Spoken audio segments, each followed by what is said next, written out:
Hello, welcome to the Skelly's 3 YouTube channel. Actually, this is the first video I've done like this ever for this YouTube channel of mine. Mostly what you find on this YouTube channel is me preaching in the open air, on a college campus, or on the street. Or maybe you've seen a few of my preaching videos inside of actual church meeting places. But I've never done I don't think I've ever done a face-to-face video for this YouTube channel. Of course, I have a Refuting Calvinism YouTube channel, which is mostly made up of me sitting in front of the camera and talking. But there's a reason I'm doing this video today, is to let you know about a debate I had recently with an atheist named Erik Dickerson. His YouTube channel is Isbo10, I believe, and I'll have a link to his YouTube channel in the description of the video, either down below or to your right-hand side, depending on how you're viewing the video. And in this debate, which is a debate on whether the Christian God exists, we had this debate, a formal debate, on my internet radio show, Refining Fire Radio, on May 30th, 2010, which is a Sunday. And the format basically went like this. We each gave opening statements, then we each gave rebuttals, then we each got to cross-examine each other, and then we had more rebuttals and more cross-examination, and then we both had final statements. And then for about the last 30 minutes of the show, we gave time for callers to call in and ask questions. And the caller had a chance to ask one question, and then each debater had a chance to respond to that question. If there was someone else on the line waiting to come in, chime in and ask another question, then that person who just asked the question had to leave and call back in. So I think the debate went pretty well. I found out right before the debate started from some people on Facebook who weren't even my friends at the time on Facebook that Erik said that he was about to debate me on my own radio show and hand me my ASS on a silver platter. Well, I guess I'll let you decide whether that happened or not. And then I also heard afterwards he claimed victory in the debate. But as you listen to the debate, I'm not so sure how someone can claim victory when they claim that they admit in the debate that they don't even know how they can know anything for sure. And this is what happens with the atheist position when it's held accountable to its presuppositions, held accountable to its worldview. It is reduced to absurdity. So give a listen to this debate. It's only going to be audio version. It's going to be audio version only. Like I said, it was an audio debate on my radio show, May 30, 2010. Total of 2 hours long. And I'm also going to post a link in the description to the actual audio file. You can download it if you want. If you don't want to sit on YouTube and listen to the whole video or listen to the whole audio through the video format, you can download the audio, listen to it on your own time, in your car, on your iPod, whatever it may be. But hopefully, if you're a Christian, this edifies you and shows you how presuppositional apologetics actually works in a practical sense. You can see it working out in this debate. And this is actually the best form of apologetics out there available for the Christian. And if you're an atheist, hopefully you'll see how absurd your position is. Now, I don't debate an atheist simply to say I'm right. I think it's actually pretty easy to come out on the side of winning, I guess you can say, when you have the truth on your side. But if you're an atheist, I hope you'll consider these things.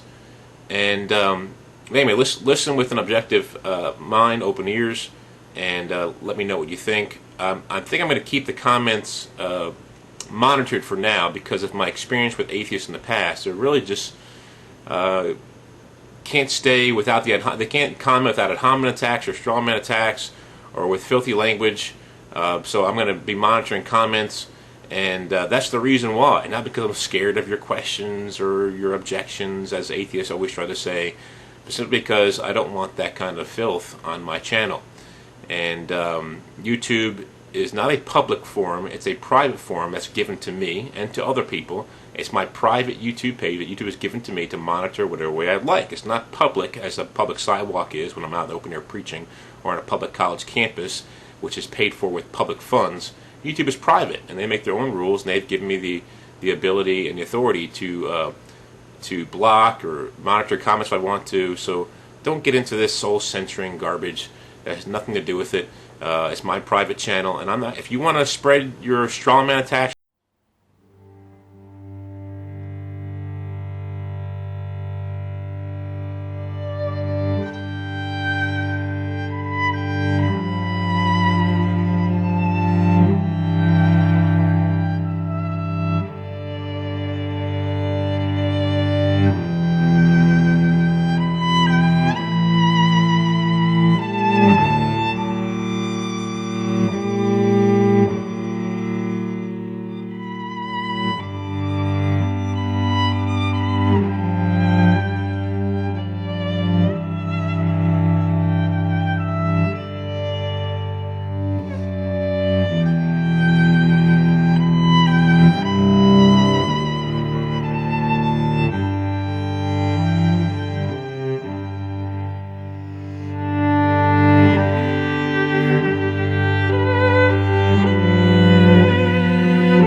Welcome to a special edition of Refining Fire Radio.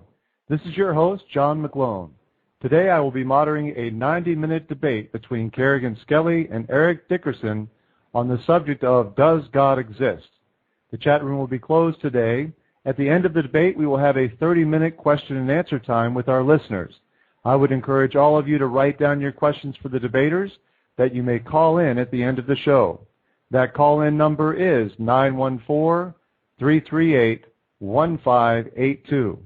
Please limit your questions to the topic of the debate. I will be announcing the time for our listeners to call in at the end of our program. Defending the affirmative position is Mr. Skelly. Kerrigan has a Bachelor of Arts degree in Religious Education from Louisiana College with a minor in religion.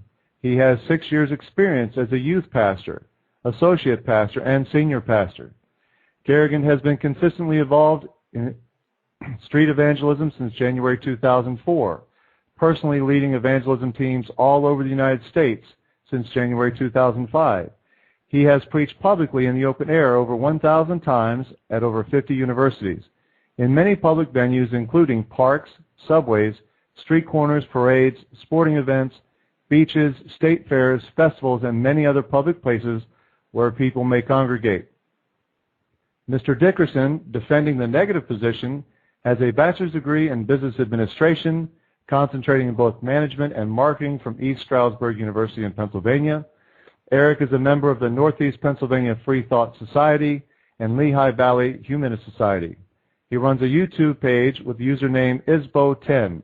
He has done much self-study over several years, including reading over 20 books on this topic. He's also watched hundreds of hours of videos from both the Christian side of the argument and the atheist side. This includes many debates. The parameters and rules of the debate are as follows. No vulgar language, as much as possible, no straw manning the other debater's position, and absolutely no ad hominem attack. If I think that the rules are being violated, I will let the offender know, then the debate will continue.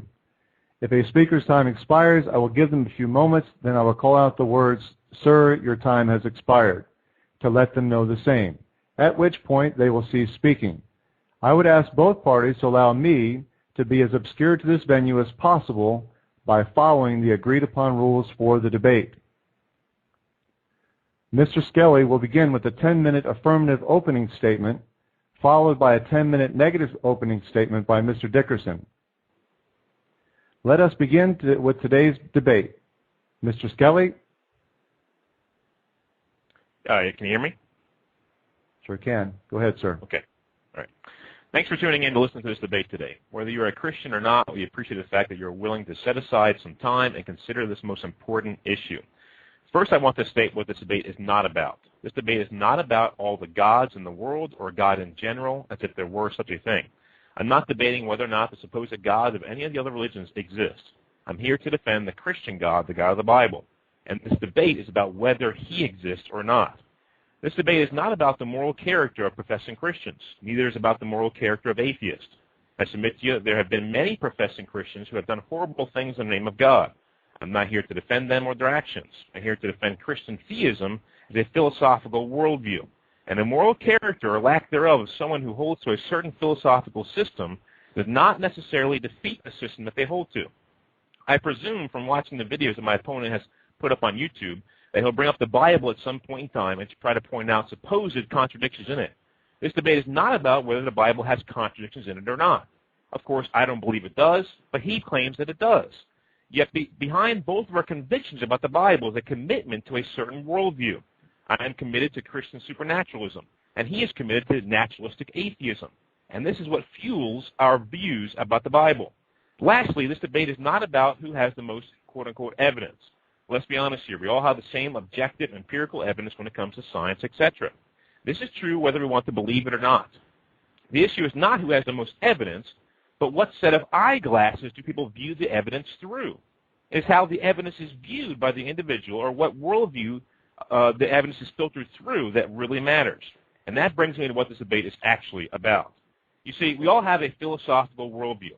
Our worldview is made up of a set of assumptions or presuppositions about the world, which dictate how we view the world and the evidence that we find in it.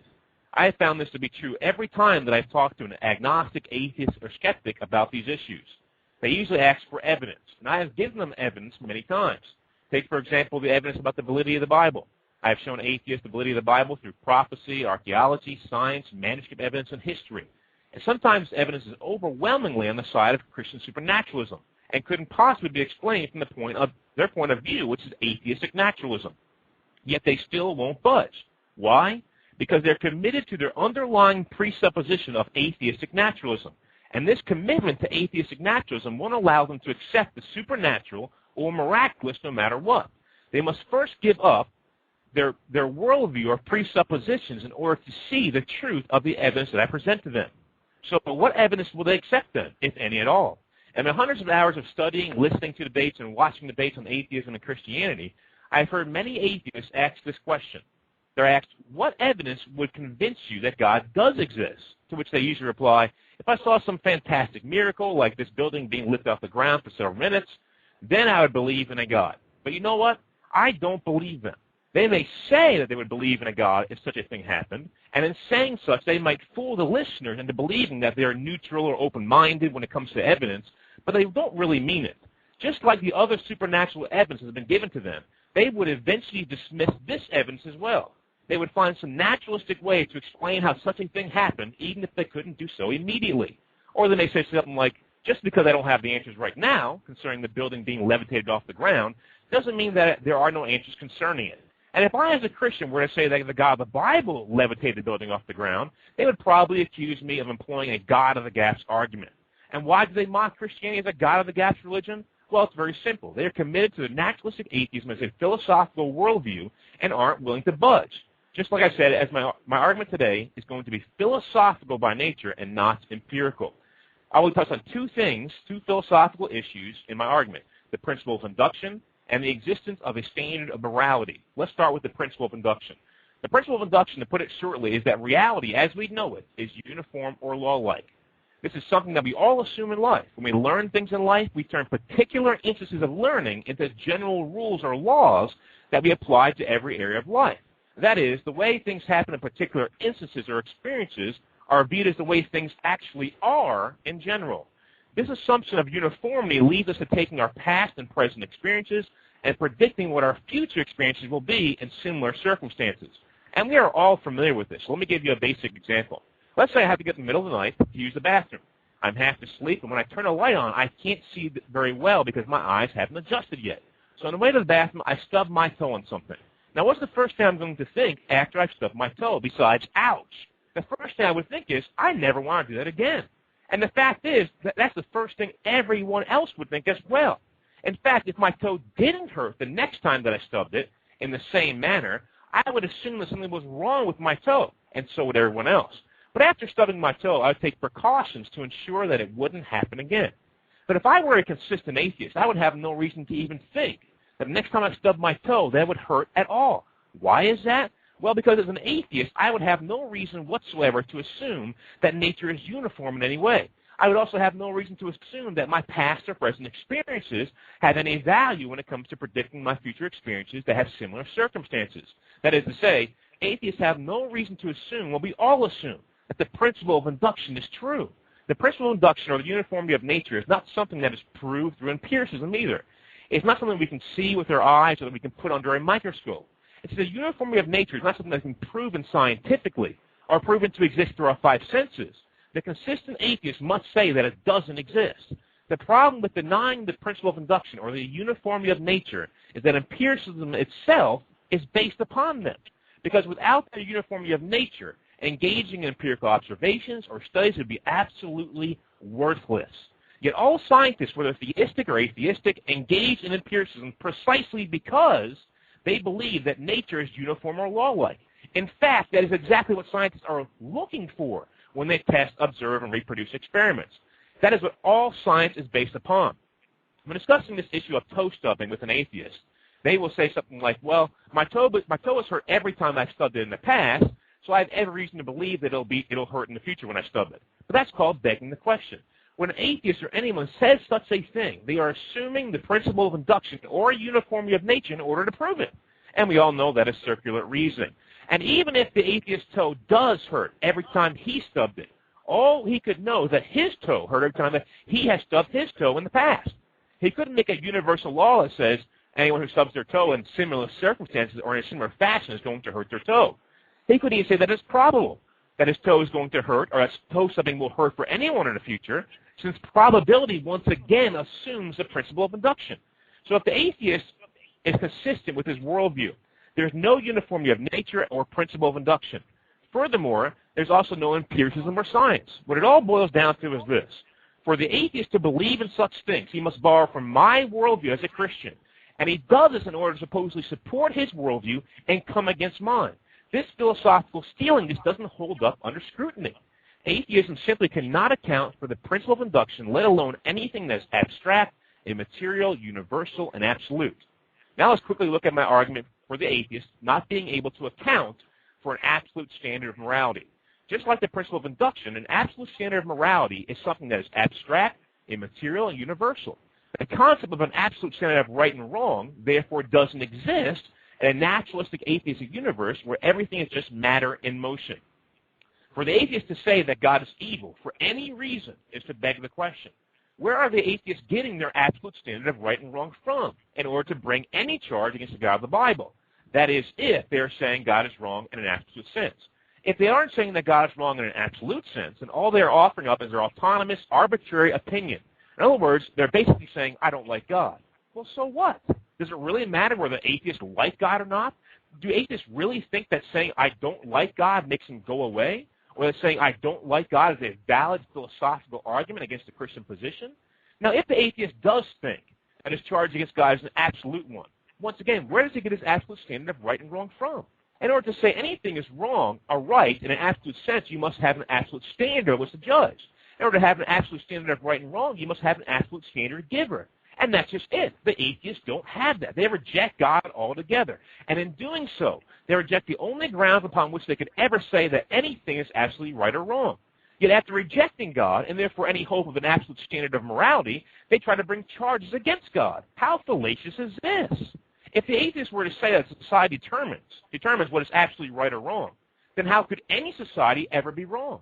Also, doesn't saying that society determines right and wrong bring us to a might equals right kind of society that we saw with Hitler? What happens when two societies disagree? Which society is right?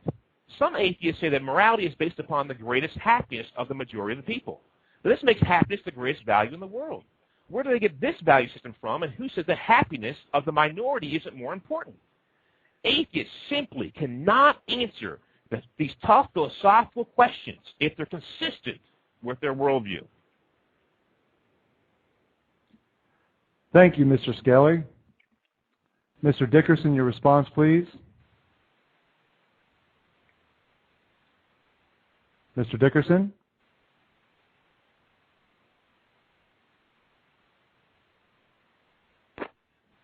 Can you hear me? Yes, sir, I can. Okay.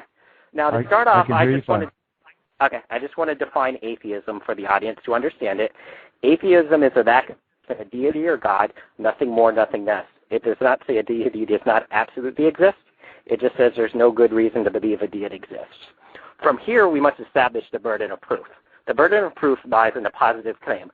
So in order for an atheist to be right on the subject of God, all that needs to be known is that the atheist has not been given sufficient evidence to believe that God exists. When you look at it, there are two possibilities. God exists or he does not. The first is a positive assertion. The second we will call the null hypothesis. Now, as far as the Christian goes, they're going to have to demonstrate their God. And once they establish this, if the person making the claim that God exists fails to show this is, it is reasonable to believe that God does not exist. Or to go back to the null hypothesis and say that God does not exist.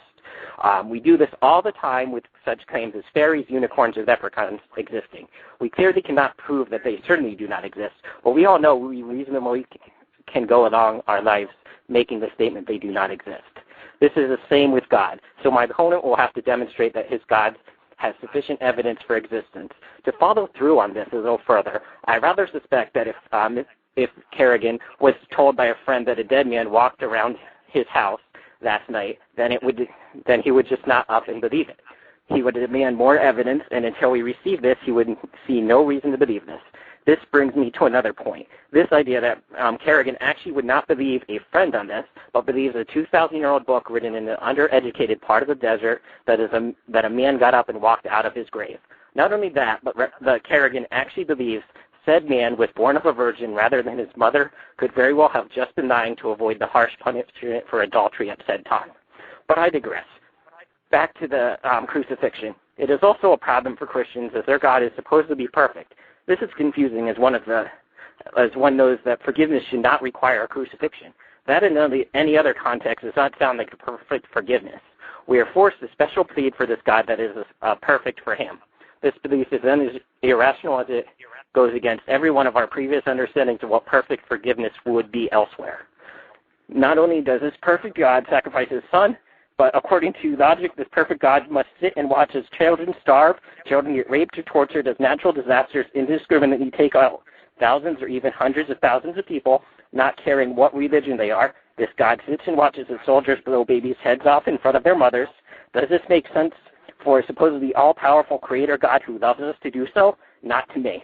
My opponent will sit there and use excuses like God's plan, Satan, or free will, so his perfect God couldn't create a perfect man that doesn't include child rape. Don't get me started on Satan.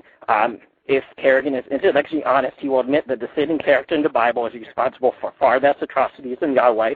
For instance, Yahweh kills millions throughout the Bible.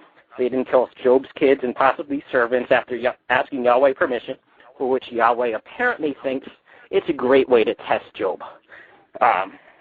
Now, what happened here? Did God not care for these children? I don't know what's going on with that. And I've gone to use logic, which my opponent will now go and claim I can't use since I have no source for logic. This will be ridiculous, as we know logic works, and just because we don't have a source for it doesn't mean we can't use it. Primitive man didn't know why, but you can bet they knew enough to throw something at an apple in a tree and it would fall. They use gravity without a source for it. My opponent may even go on to assert there is no way for logic to exist without God. This is all that is an assertion. He will offer zero explanation for why it can't be Allah, logic, fairies, Mithra, the invisible pink unicorn, the flying spaghetti monster have always been this way, or be a byproduct of the way this particular universe came to be from other natural causes such as multiverses.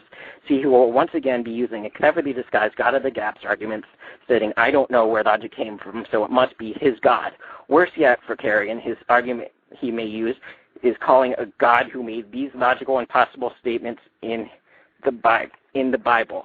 He basically states that where did the devil take Jesus first?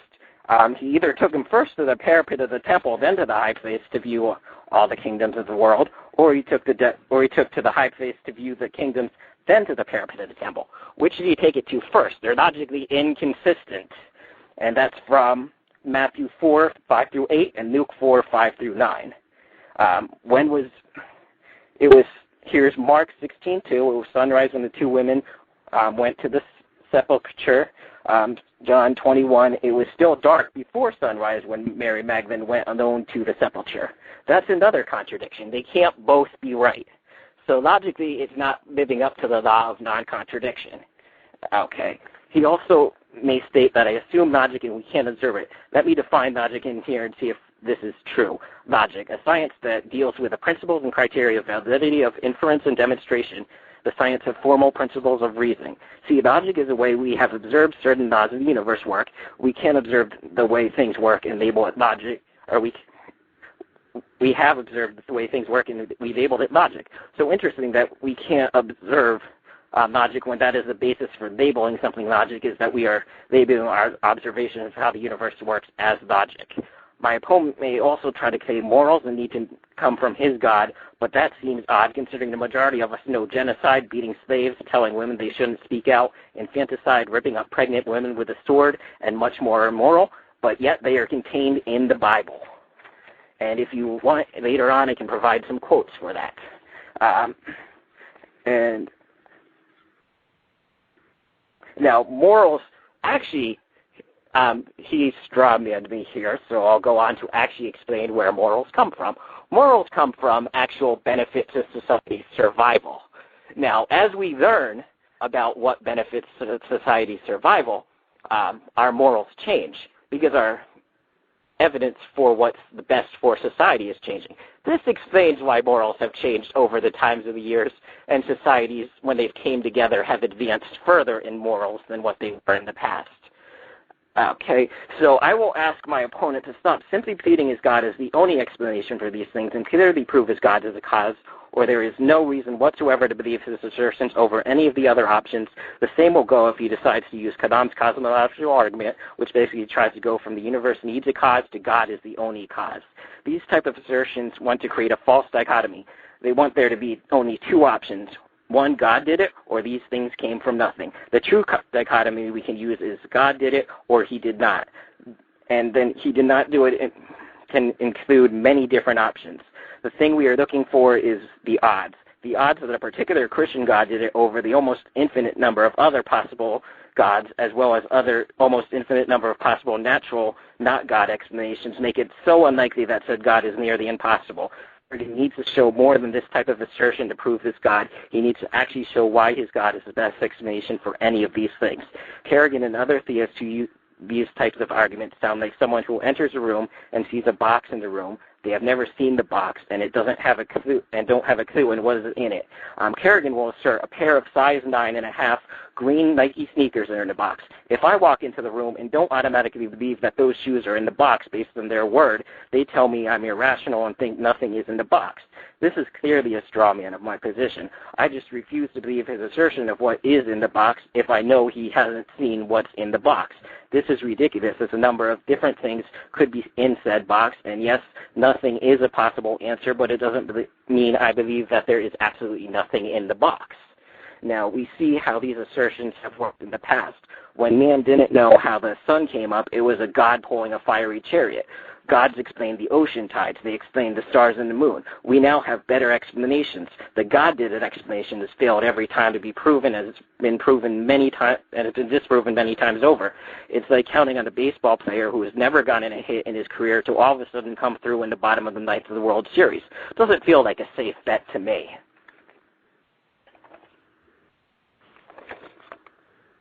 Okay, so I just wanted to get a couple of the arguments out of the way that my opponent tried to bully his way through when he challenged me to call before. Instead of having a fair discussion, he actually muted me before and used different tactics to avoid the actual conversation. He has not actually answered some of my questions, apparently not knowing the fact that there's 38,000 Christian denominations exist, and each one interprets the Bible differently. So when he screamed straw man argument, remember, he wasn't intellectually honest enough to answer simple questions, so I have to go with the general biblical God here.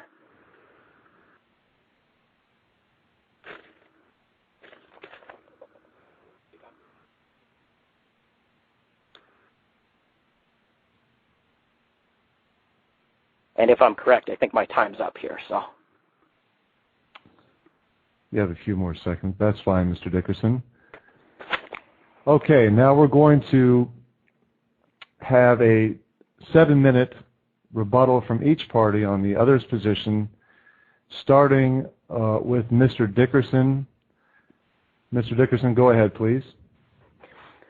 Okay, so Kerrigan actually strawmanned several of my positions earlier in his initial statement. He was talking about me not being able to know whether I'd feel pain if I stubbed my toe. That is incorrect. I know that inductive reasoning exists. As I said earlier, I do not need to know where that actually came from. It's better to say I don't know than just to assert said God is the reason for this. He has done nothing to actually demonstrate that his God is the reason for any type of reasoning, any type of this cause. He's just saying because he's got an exact answer, his explanation is better than mine. I say I don't know. I'm open to all different possibilities on that. Until he actually demonstrates this, I'm going to say that there's so many possibilities. Pinky the invisible pink unicorn could explain this to me. He's asserting his God And he wants to simply eliminate all other God possibilities from this conversation and create a false dichotomy for this debate, where I'm just, as an atheist, exploring all the possibilities that are presented throughout the world, and from there, trying to figure out which one's the right one. Until somebody actually demonstrates a cause of logic, there's no reason to believe it came from any one of these gods.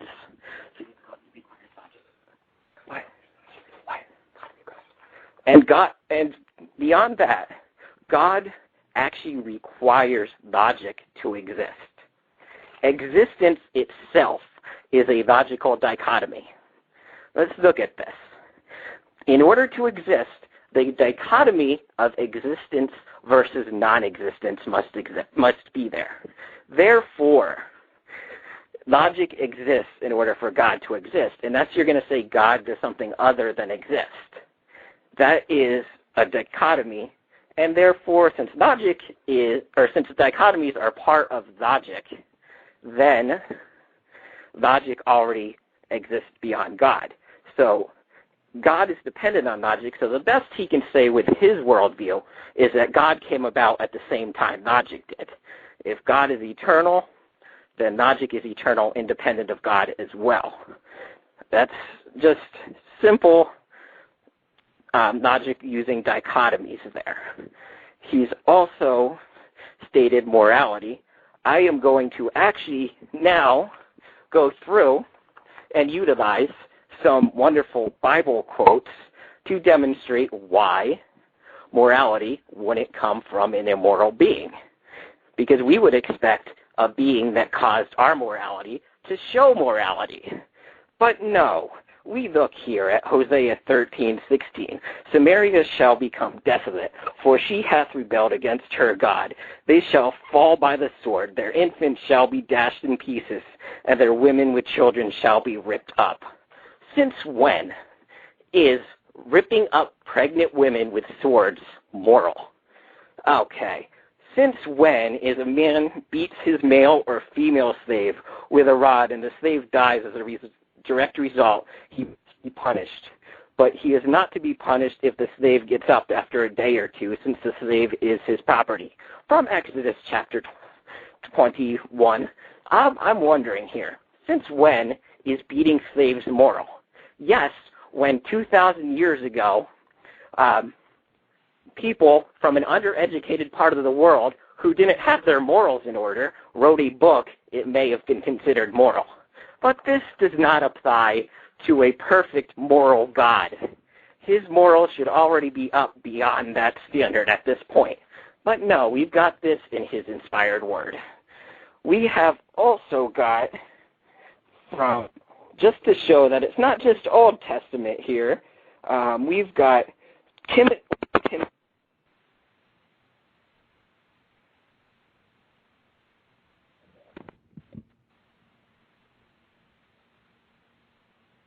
Eric, I've lost your transmission. I'm going to stop the stopwatch and ask that you call back in. Eric, are you there? Can you hear me? Can you hear me? I can hear you. I can hear you better now. I've stopped the watch when we lost your transmission. Are you ready to continue?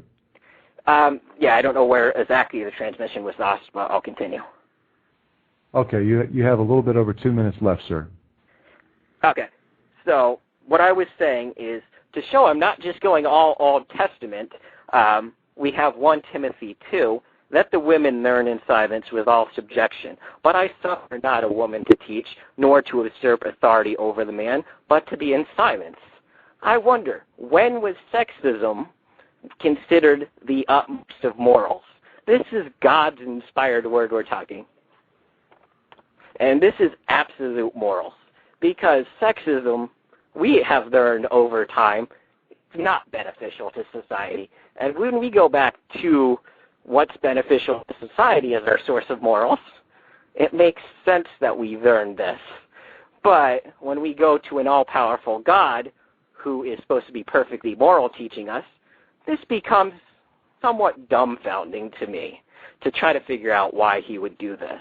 It also says in Corinthians 14:34-35 that your women keep silence in the churches, for it is not permitted unto them to speak, but they are commanded to be under obedience, as also saith the law. If they will learn anything, let them ask their husbands at home, for it is a shame for women to speak in church. The New Testament also contains verses about slavery. Titus 2:9. Teach slaves to be subject to their masters in everything, to try to please them, not to talk back to them, and not to steal from them, not to show them they can fully trust, so that in every way they will make the teaching about God our Savior attractive. And by the way, if any of those quotes are out of context, an assertion of out of context will simply not do. It's actually going to have to be shown to be in context. But I think I've done a pretty good job of showing that this gospel is not actually logical.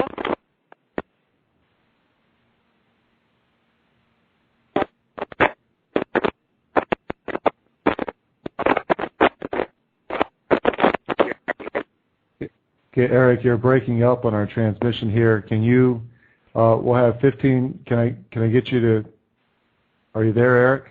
Yeah. Okay, all right, well, how about 15 more seconds to finish up your statement, please? Okay, my statement is complete there. Basically, he's shown his morals argument has failed because his God is not a source of morals, and his logical argument has failed because his God has contradictions in his own book, so he doesn't apparently seem to be a source of either. That's the end. Okay. All right. Thank you very much, Mr. Dickerson. Mr. Skelly will have 7 minutes to refute Mr. Dickerson's negative. Mr. Skelly? Yes. First question I'd like to ask Eric, this is rhetorical, I have to answer right now, but does he have someone helping him in the background? I thought I heard someone else speaking to him, and he's kind of whispering to him. It seems kind of dishonest if he's doing that. Then he said I straw man his position. I'd like to know what position of his I straw man. I was talking about atheism in general. I wasn't specifically talking about any position he had, and I wouldn't even know that until we got into the debate. Then he said, was I intellectually dishonest when he asked me questions prior to the debate about my God? Well, as I told him in email, I'll say it again. Do your studying, Eric. I have over 400 videos on YouTube which tells all about what I believe about God. And I'm not going to support your intellectual laziness by telling you everything I believe before the debate starts. The God of the Bible exists, and that's what we're here to debate. And my assertion is about the existence of God, you can't have the principle of induction, and you can't have an absolute standard of morality. Now, he said that the absolute standard of morality is what benefits society most. Well, where does he get this value system where the beneficiary of society is the most important thing? Where does he get that from? Where does he get his absolute? Who was the absolute standard giver that gave him this absolute standard of what benefits society is most important? Who says that? And who decides what is more beneficial to society than other things? So he's begged the question once again of where does he get his standard of morality from? And then he goes on, he gives a long rant here about the Bible and about things that happen in the Bible and how they discussed him. And he's done exactly what I thought he would do in my opening statement. I said, he's basically given us a biographical statement that he does not like the God of the Bible and the way he acts. And he assumes that he can judge the God of the Bible. So he says that his standard of morality is what benefits society the best. Well, who says that what God was doing was not benefiting society the best? So even there, from his own standard, he has to answer that. But to bring a charge against God, and say God was wrong in this, God was wrong in that, once again assumes an absolute standard of morality, which he has no right to even believe in. He's offered no standard of absolute morality. He's just given us his opinion of what morality is. What if someone comes along who's in society, and their opinion is that rape is beneficial to society, or that killing children is beneficial to society? And maybe the majority say that. What is he going to do then? He's going to have nothing to say. He said rape and torture is wrong.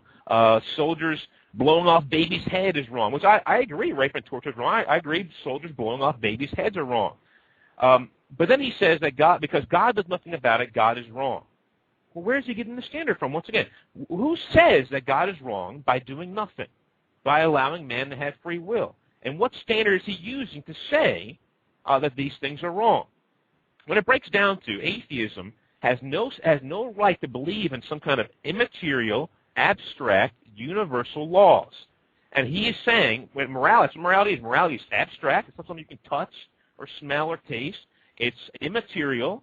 It's he's claiming it's universal and absolute, but then he said that it evolves. Well, if it's absolute, it couldn't possibly evolve. That's the opposite of absolute. Absolute means it's true for all people of all times, whether no one believes it or not. He said that God created a perfect man who can always choose the right thing. Well, that's exactly what God has done.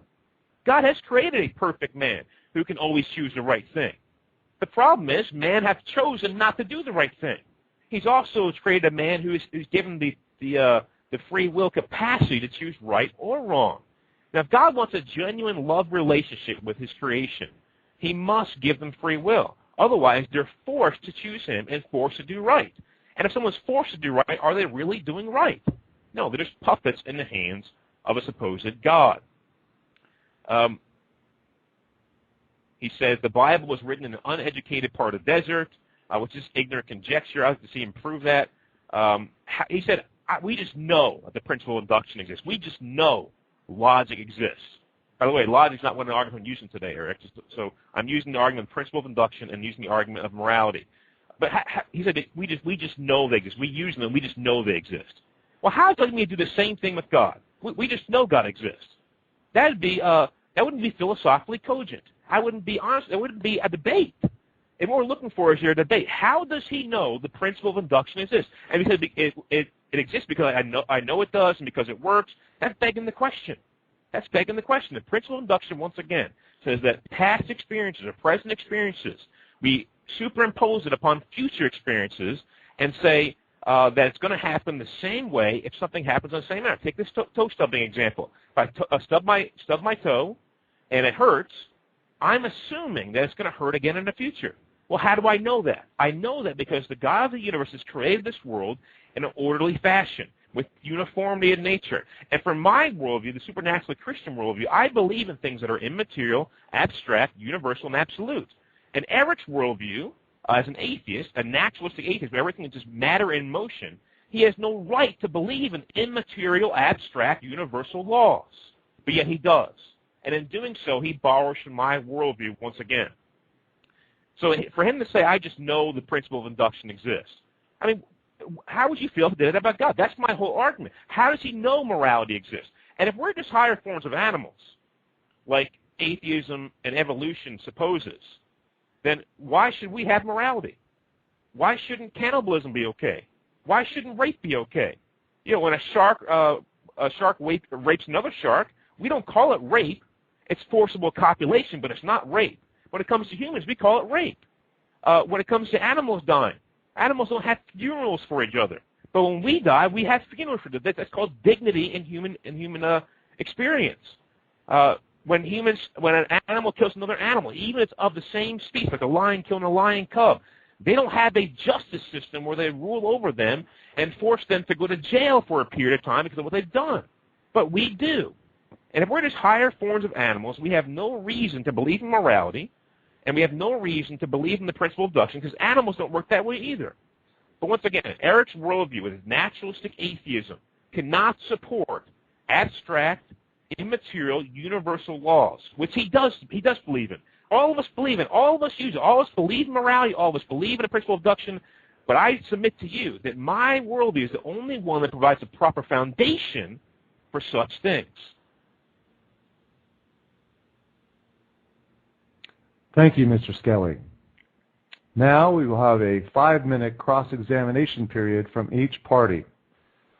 Please keep your questions and your answers short and to the point, and Mr. Dickerson will begin by cross-examining Mr. Skelly. Okay, Mr. Skelly, I was wondering, where in the Bible do you get that rape is worse than, let's say, working on the Sabbath? That rape is worse than working on a Sabbath. Well, first of all, the Sabbath has been done away with in the New Testament. There's an Old Testament law given to the Jewish nation and Jewish people alone. Rape is a standard of morality that was around way before Moses was around. It was something that was written upon people's hearts, put in them by God himself, and God has given us all a conscience and written his moral law upon our hearts.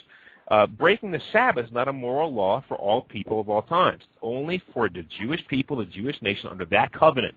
It's not a sin for me to break the Sabbath. But for me to rape someone is sexually immoral.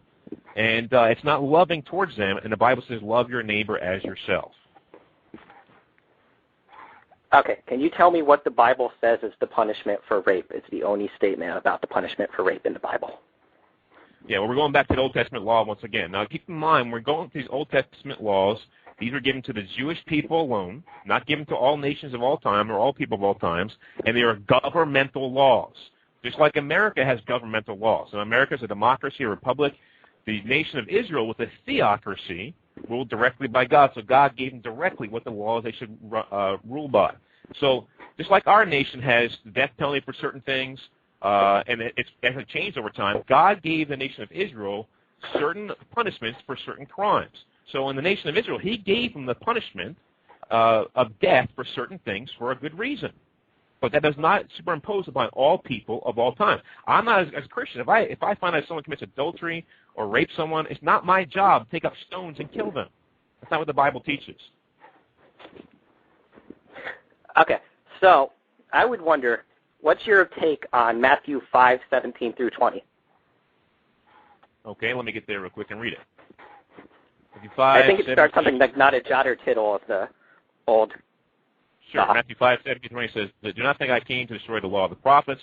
I did not come to destroy, but to fulfill. For surely I say to you, till heaven and earth pass away, one jot or one tittle will by no means be passed away from the law till all is fulfilled." Yeah, so that's nothing's passing away from the law, not one jot or tittle. And when he's talking about the law here, he's not talking about just the laws found in Deuteronomy. Look at verse 17, the law or the prophets. He's talking about his word.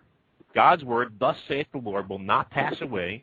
It will remain pure. In fact, this is one of the verses that Christians use as a basis of the inspiration of the Bible, that it will not become corrupted, and God will preserve it for all times and for all people. Okay. Well, are you throwing away one of the commandments? Because is not the Sabbath one of the commandments, and at least one of the two different versions of the commandments God writes in the Bible? A lot of the commandments in the Old Testament were shadows of things that were to come. And especially in the ceremonial law, in the sacrificial law, etc., they were shadows of he who was to come. And the actual last Sabbath, if you go to Hebrews, it talks about entering into his rest in Hebrews chapter 4. Therefore, since a promise remains of entering his rest, let us fear lest any of you seem to have come short of it. So the final Sabbath, the final rest, is resting in Jesus Christ and having rest with him for all eternity, spending all eternity with him. But a lot of the things in the Old Testament were shadows of things that were to come. And the New Testament is the fulfillment of a lot of the shadows of the Old Testament. This is basic Christian theology. Okay, so is your God perfect, and if so, is the ordering of killing innocent children and pregnant women a perfect action? Yes, my God is perfect, and if he orders the killing of anyone, yes, it is a perfect action by him because he has the right to do so. I have no right to order the killings of anyone. God has given life. God can take away life. God can serve justice upon someone. But you seem to be assuming that when someone is killed or someone dies, that it's a punishment specifically from God. Well, I would just say this, that when someone dies, the death is only a bad thing when that person is going to go to hell. If that person, the Bible says that God delights in the death of his saints, but it's the death of the wicked that he does not delight in. So if someone dies as a non-sinner or as someone who's following Jesus Christ or the God of the Bible, it's not a bad thing. It's actually a good thing. I look forward to dying. It's not a bad thing for me to die. It's a bad thing only for sinners to die. But like I said, God can bring judgment upon sinners by ordering their death in the midst of their sin. And the time for Mr. Erik Dickerson's cross-examination has expired. And now we will have a 5-minute cross-examination of Mr. Dickerson by Mr. Skelly. Okay, Eric, how do you know what you know? How do I know that I know? How do you know what you know? How do through you know? observation. Okay, so through your five senses. Yes. They're observing and empirically. Okay, how do you know your five senses are working properly? I don't absolutely know, but as far as functionality, it's working for me. How does this prove God, I'm wondering? That's my... Well, wait a minute now. You just said, I don't know for sure that they're working properly, but they've been working properly. No, I don't know if they've been working functionally for me because I'm still alive as far as I know. So how do you know they've been working functionally for you? Just because you're still alive? Because I'm still alive. Uh-huh. I don't run into walls on a regular basis because I know to stop from walking into a wall. Now, wait a minute, so Eric. those observations are... Eric, you wouldn't know if you're running into walls or not because you have to assume your eyes are working properly in order to know that you're not running into walls or not. So you, like you said, you don't know for sure what you know because what you know is you know through your five senses, correct? Yes. Okay, and by assuming empiricism is working properly for you, are you saying that the principle of induction exists? I'm saying as far as I know it exists, as far as functionality for my mind that I'm using right now, it exists, and I'll continue to go along this red herring argument for as long as you like, but I'd really like to get something to... It's a very foundational argument, Eric, because your system of worldview is empiricism. You believe in what you can see, touch, taste, smell, and hear. That's it. And you can't see, touch, taste, smell, or hear the principle of induction. You can't see, touch, can you? Can you see, touch, taste, smell, or hear the principle of induction? No, but I'm wondering what this has to do with God, other than you're just going to go ahead and assert it, even though I may say, well, Eric, it could be taking the invisible... Eric, I'm the one asking the question. It's my turn. So okay, if you don't know, if all you know is what you know through your five senses, and you don't know that empiricism or your five senses are working properly through your five senses, how do you know what you know? How do you know what you know is really true? Maybe I don't. There you go, and that's the point I'm making here. You don't know what you know is true. You see, unless you're willing to have a worldview that actually includes immaterial, abstract things, you couldn't know for sure these things are true, could you? I can't know absolutely certain on anything. As far as it goes for functionality right now, it's fine. I can have multiple explanations for what these things are that I don't know which one's the actual correct one. Who put a box in the middle of the room? I don't know. But I could say Bob did it, you did it, Jim did it, my brother did it. The question is, it still doesn't explain anything to assert one of them. How do you know the box is even there? That's the question. If you can't trust your five senses, how do you know the box is even there? Now, you went on to say, Eric, in your rebuttal and in some of your questions about morality and about God doing immoral things. How do you know, what standard are you using to say that God is immoral in anything he does? The same standard you're using. You're not using this God who's out there committing genocide and rape because you know, or at least I would hope you know, that genocide, ordering the raping of children, ordering women to have their stomachs ripped open by swords is not moral. You and I Eric, both know that, so we're going from some other... I answered the question, Eric. I asked you, where do you get the standard from? I get mine from the Bible. Where do you get yours from? Best of available knowledge. Best of available knowledge? You just said you couldn't know anything for sure. How can you know you're not? Then how can you know your standard of morality, which you're judging God by, is even right or not? Not for sure can also mean 99.9%, which is best of available knowledge. How do you know it's 99.9%? I don't know what it is, but you don't know we'll continue this red herring for as long as this question. It's not a red herring, Eric. This is the very foundation of the issue here. Philosophical worldview. Can you claim that God is absolutely wrong for doing certain things if you don't have an absolute standard of right and wrong? I do have an absolute standard of right and wrong. What is it? When we study whether societies survive longer by allowing people to be genocidally murdered or not, there is actual data that can back that up and show, guess what? Societies that go around genocidally killing one another don't tend to last as long. That does not benefit society. Gentlemen, the time has expired for the cross-examination period for Mr. Skelly. And now we're going to have, thank you, Mr. Skelly, for that cross-examination. Now we will continue the debate with a 7-minute rebuttal from each party. Mr. Dickerson will begin with Mr. Kerrigan following, Mr. Skelly following Mr. Dickerson. Please go ahead. Okay. Mr. Kerrigan has basically straw-manned me once again with his morality argument. I am not saying I'm angry with God.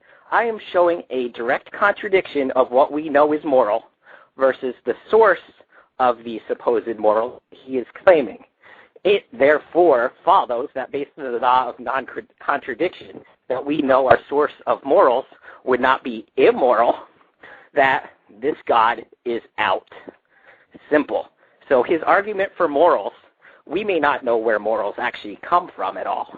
But when you've got a God who's running around condoning slavery, genocide, every which bit of immoral activity that makes Satan blush in the Bible by the activities Yahweh performs, and there's no way to say anything but God or Yahweh, about 2.5 million slaughtered.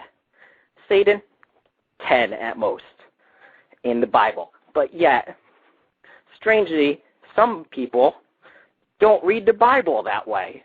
I don't know how, when you read a book about somebody killing 2.5 million people in cruel, inhumane ways or ordering it that way, you don't see that maybe blaming the guy who had to ask permission to kill 10 people is probably not the most logical route to go. But all with that said, it's still, his argument is basically, you don't know. I say I do know. Since I have an assertion of who put the box in the middle of the room, I must be right, even if he has no real clue who put the box in the middle of the room and can't demonstrate who put the box in the middle of the room. I wouldn't know. Who's being more intellectually dishonest there if there's a box in the middle of the room, nobody saw it before? Not the guy who just asserts Jim Bob Smith walked into the room and said, put the box down. It's all right to not know something like that. That is simple. So, as I said before, simple cavemen, and yes, they did exist, by the way, because the earth has been proven to be longer than 6,000 to 10,000 years old for all you creationists out there. Let's see. If cavemen knew to throw a rock at a apple and it would fall, they understood the function of gravity, but they didn't have an explanation for it. They still could use it. Why? Because they used because they observed it. That is the way it is. His argument that we can't know anything is basically he can't know anything, so nobody knows anything. And my statement is we don't know God exists. There's no reason that God exists. So he's helping to make my argument by saying, how can you know anything? Well, I don't know that God exists. I don't believe God exists because I have never seen any evidence for it. So what grounds does he have to believe God exists other than just asserting his God exists? In the inductive reasoning he is talking about is a label we put onto a concept we use. So when we use the concept and we labeled it that so we knew what to call it so that as far as communication purposes goes, we were clear on what we were talking about. It is just a part of the laws of the universe.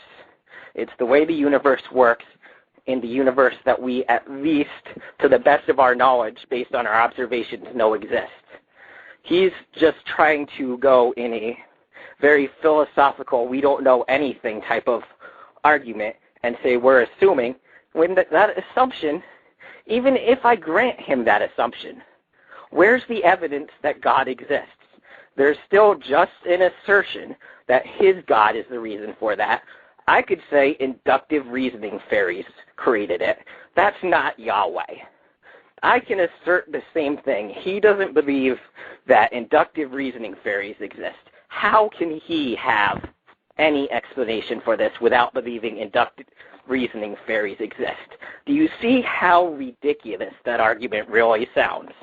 It is completely out there when you just throw an assertion in there, expect me to take the premise that the only reason this can possibly exist is your God. See, that's what I talked about in my opening statement, was him creating a false dichotomy of his God or no God or nothing created at all.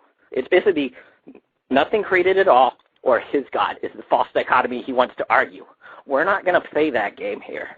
There are almost an infinite number of other possibilities that he needs to demonstrate why his assertion, and that's all it is a mere assertion, is better than any of these other explanations.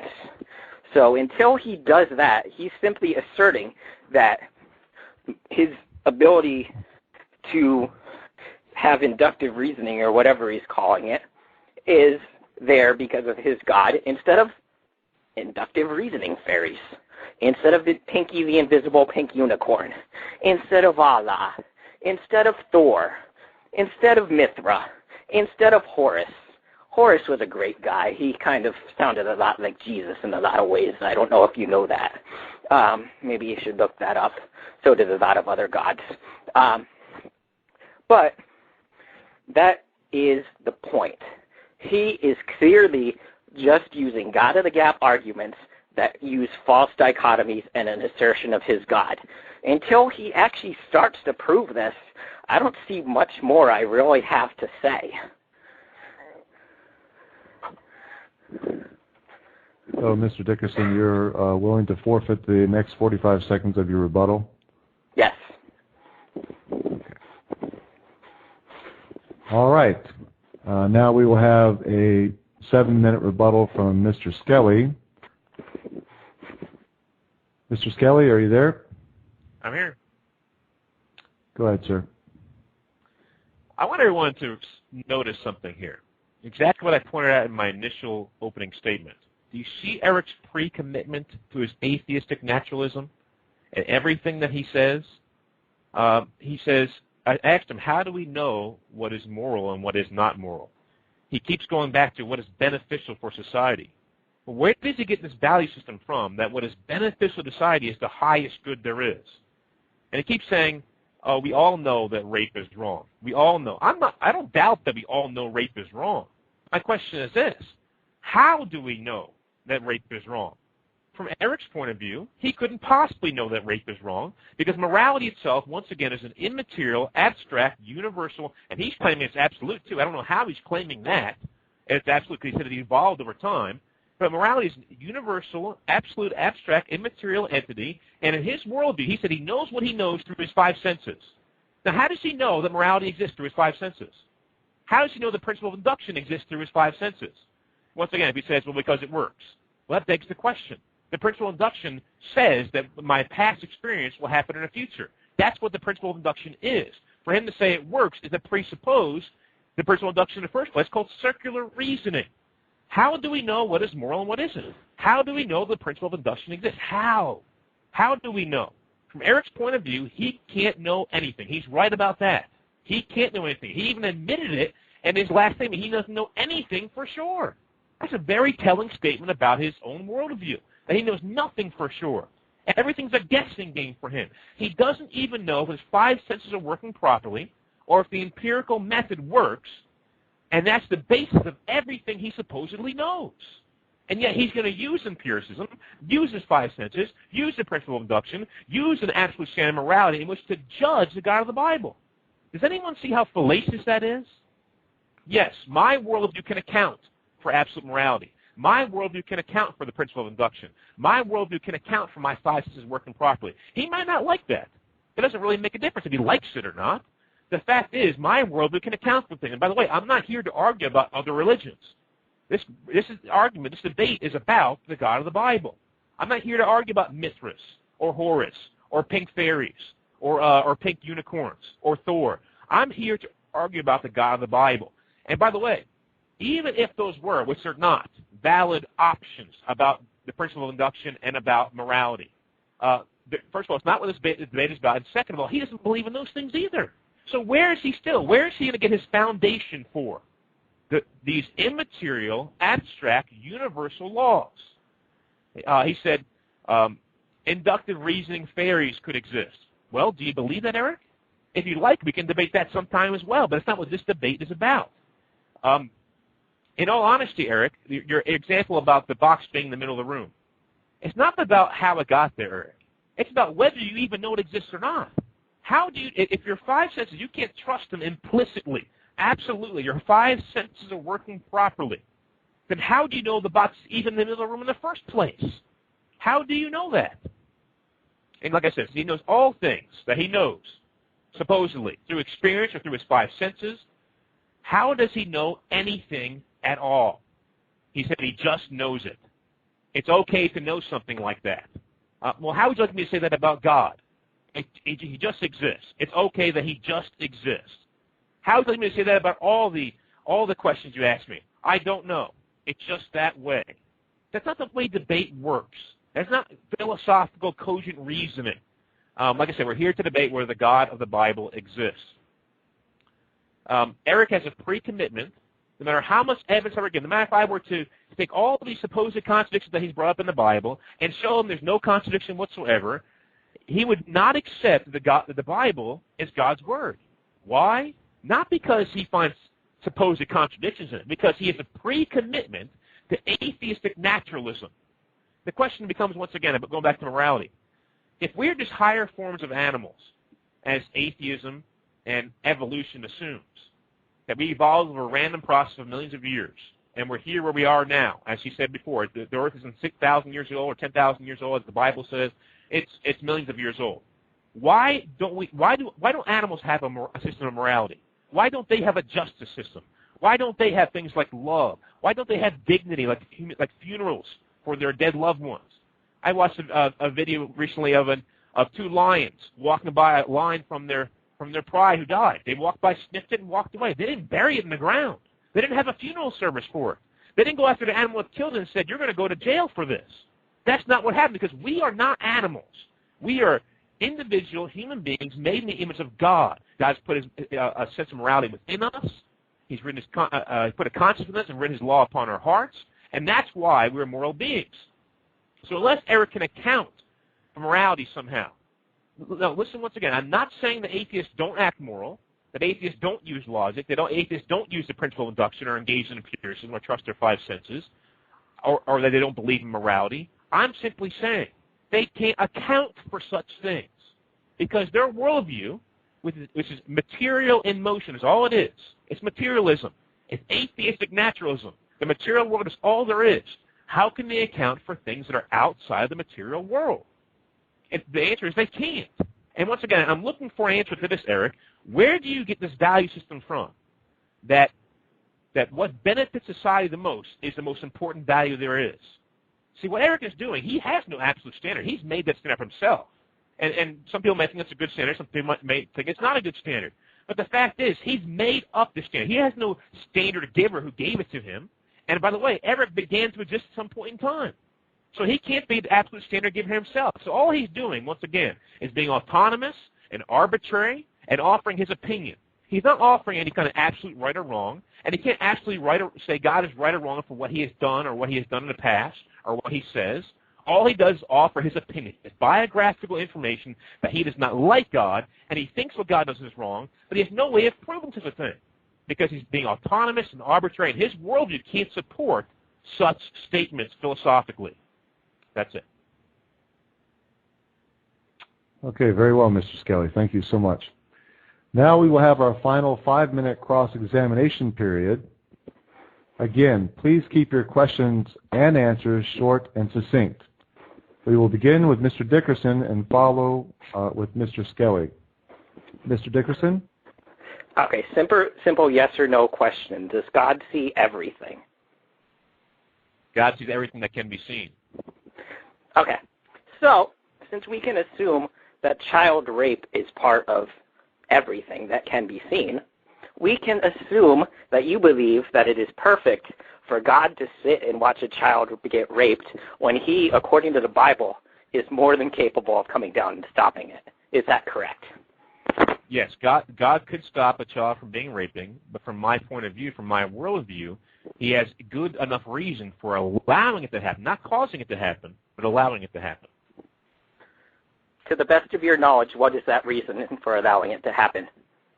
Oh, I don't presume to know God's reasoning on those issues. So, would you grant a human being the same level of forgiveness on that if you found out your local cop had sat and watched a child get raped and did nothing about it? Would you think that cop had perfectly valid reasons to do it, or would you expect to have them? That's a category error. You're comparing a human being to the God of the Bible who's sovereign and infinite in wisdom and infinite in knowledge. God has every reason. He's infinite. He's above me in my wisdom and my knowledge. So for me to bring a judgment against him is once again to use the standard that God gives of knowledge and reason and logic and morality and bring it against him himself. It's begging the question. So you believe God's help is at a higher standard than us, correct?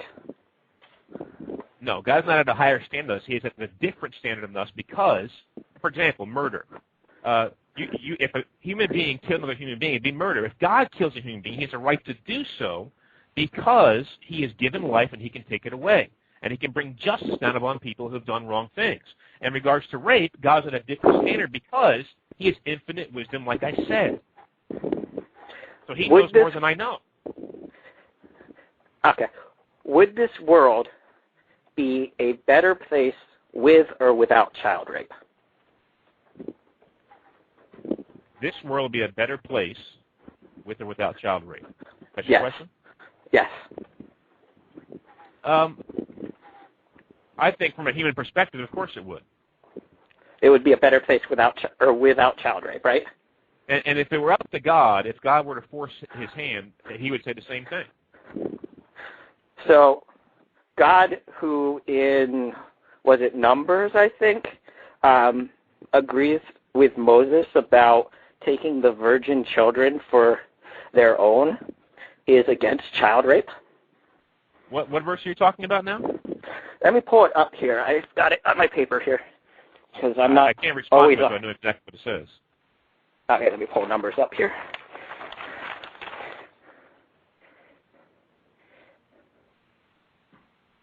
Now therefore kill every male among the little ones, and kill every woman that hath known man by lying with him. But all the women children that have not known a man by lying with him, keep alive for yourselves.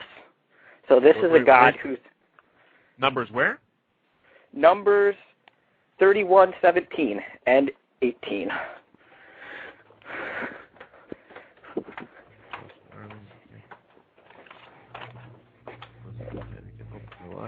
Verse 15, and Moses said, have you kept all the women alive? Look, these women caused the children of Israel through the counsel of Balaam to trespass against the Lord in the incident of Peor, and there was a plague among the congregation of the Lord.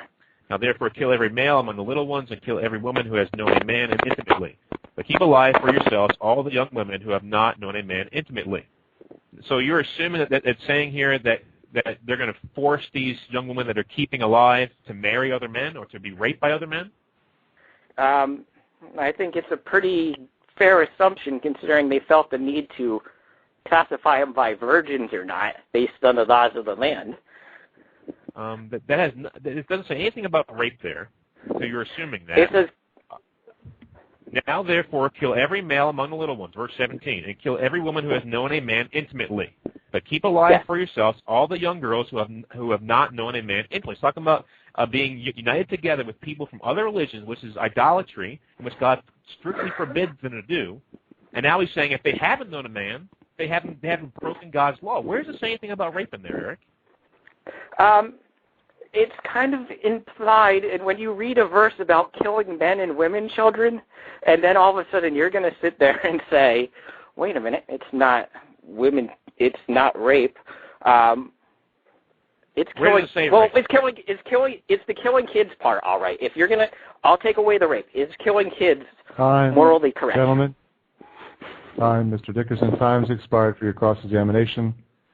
Now we'll have a cross-examination by Mr. Skelly of Mr. Dickerson. Mr. Skelly, please go ahead. Eric, like we said before, you said you know all that you know, or you could possibly know, through your five senses, correct? To the best of my knowledge, yes. To the best of your knowledge, okay? Yes. Is morality something you can experience through your five senses? Morality is based on experiences with the five senses of harm to me, yes. No, that's what I'm asking. That's you imposing your standard upon it. How can you know that morality itself, as a concept, exists through your five senses?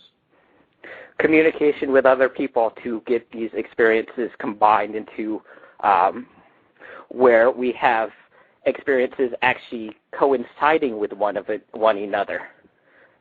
But that comes through our senses again, which you're going to sit here and say is a circular reasoning, and yet we're still not getting any actual logical statement that leads from inductive reasoning exists, therefore God must exist without the premise of God is the only reason for inductive reasoning.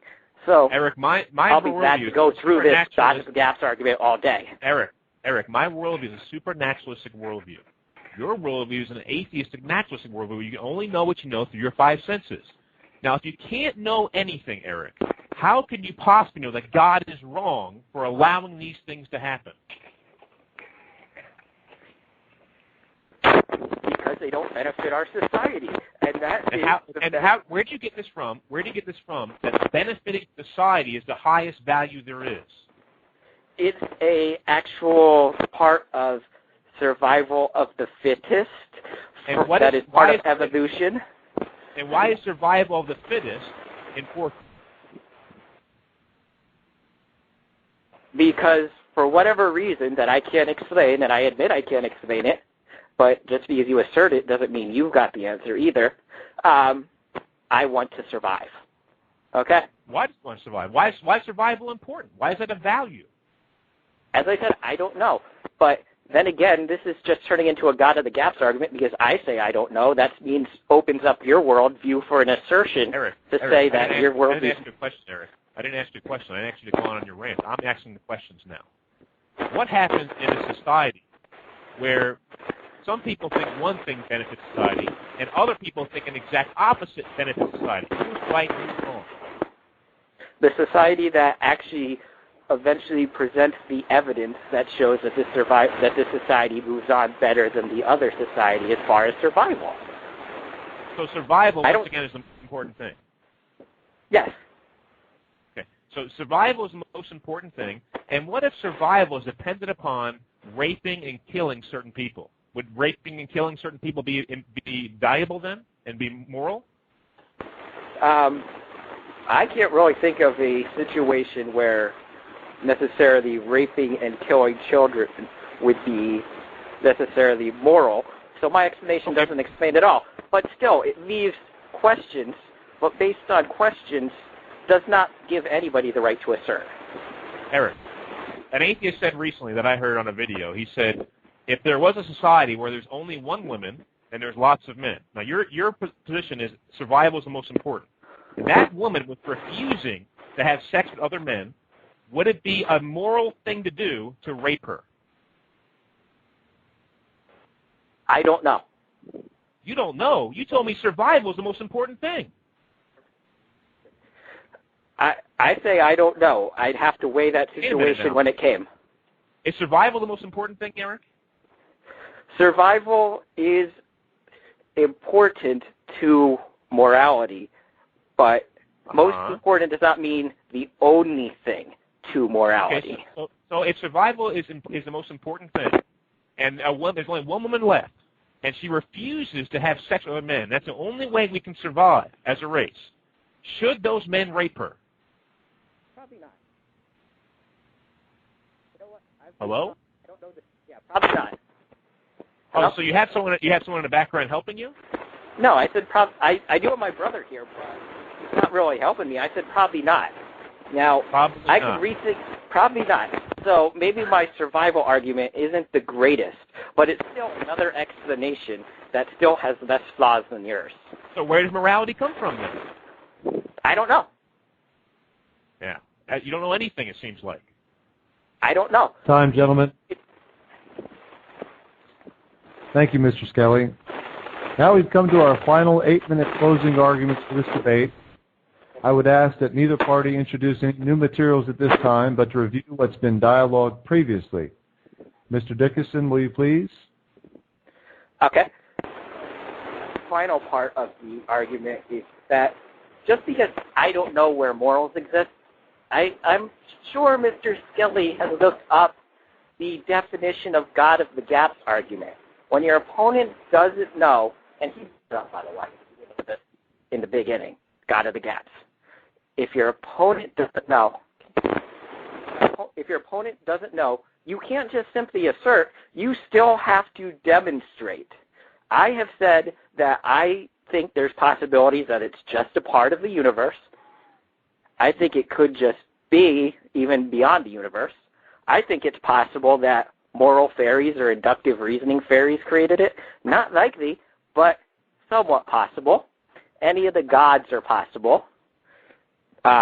Except for some self-contradictory God, such as an all-perfect, all-loving God who happens to watch children get raped, because based on all of my knowledge of this, that sort of contradicts the definition of perfection.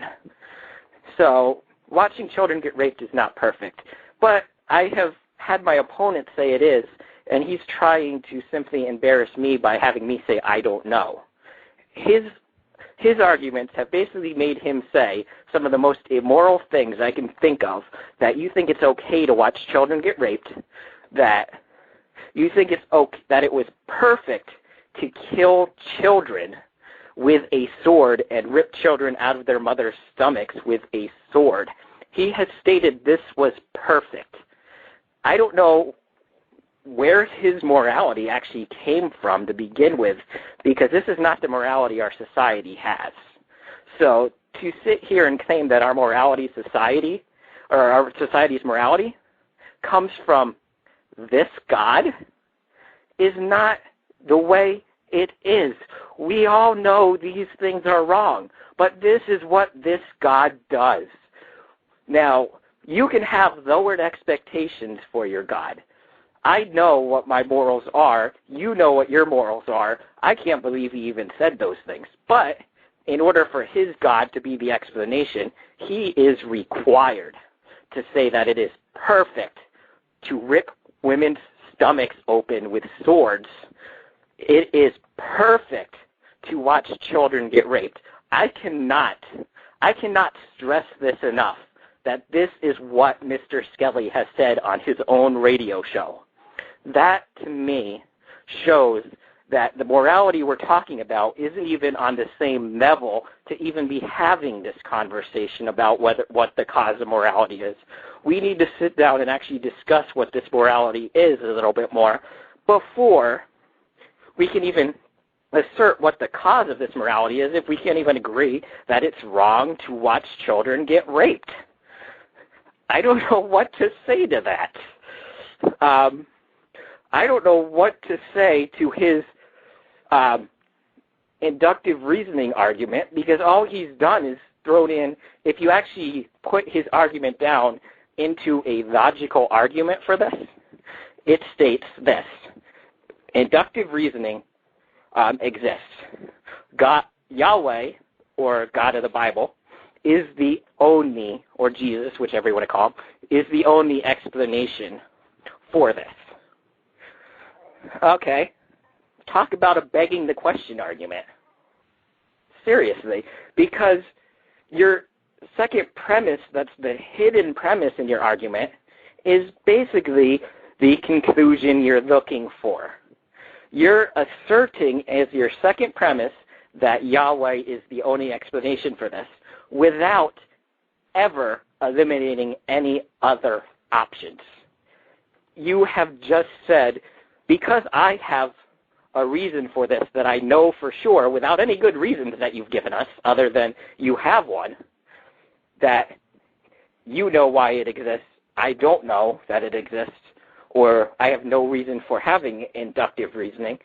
Inductive reasoning could very well just be, you know, we all have use the function of inductive reasoning. It's worked for us. Maybe it doesn't really exist. Maybe we're living in some big video game simulation. Do I believe this? No. Do I believe it's definitely not true? Not a chance either. So, what I believe is based on my best available evidence, which comes from the only sources of evidence I actually have, is my senses. That is the only source of evidence we have right now. So to believe anything beyond that just opens up an entire realm of possibilities where you have even less ground to stand on for your God, because then logically contradictory beings such as the invisible pink unicorn could really be responsible. That's the problem there, because the one thing I've found amusing is that whenever I've debated a Christian, not one has pointed out the contradiction of the invisible pink unicorn. Not once have they done this. That one thing cannot be invisible yet pink. Why is that? Because their God is just as contradictory. Loving yet watching child rape. That is the point. That is a huge contradiction with the problem of evil.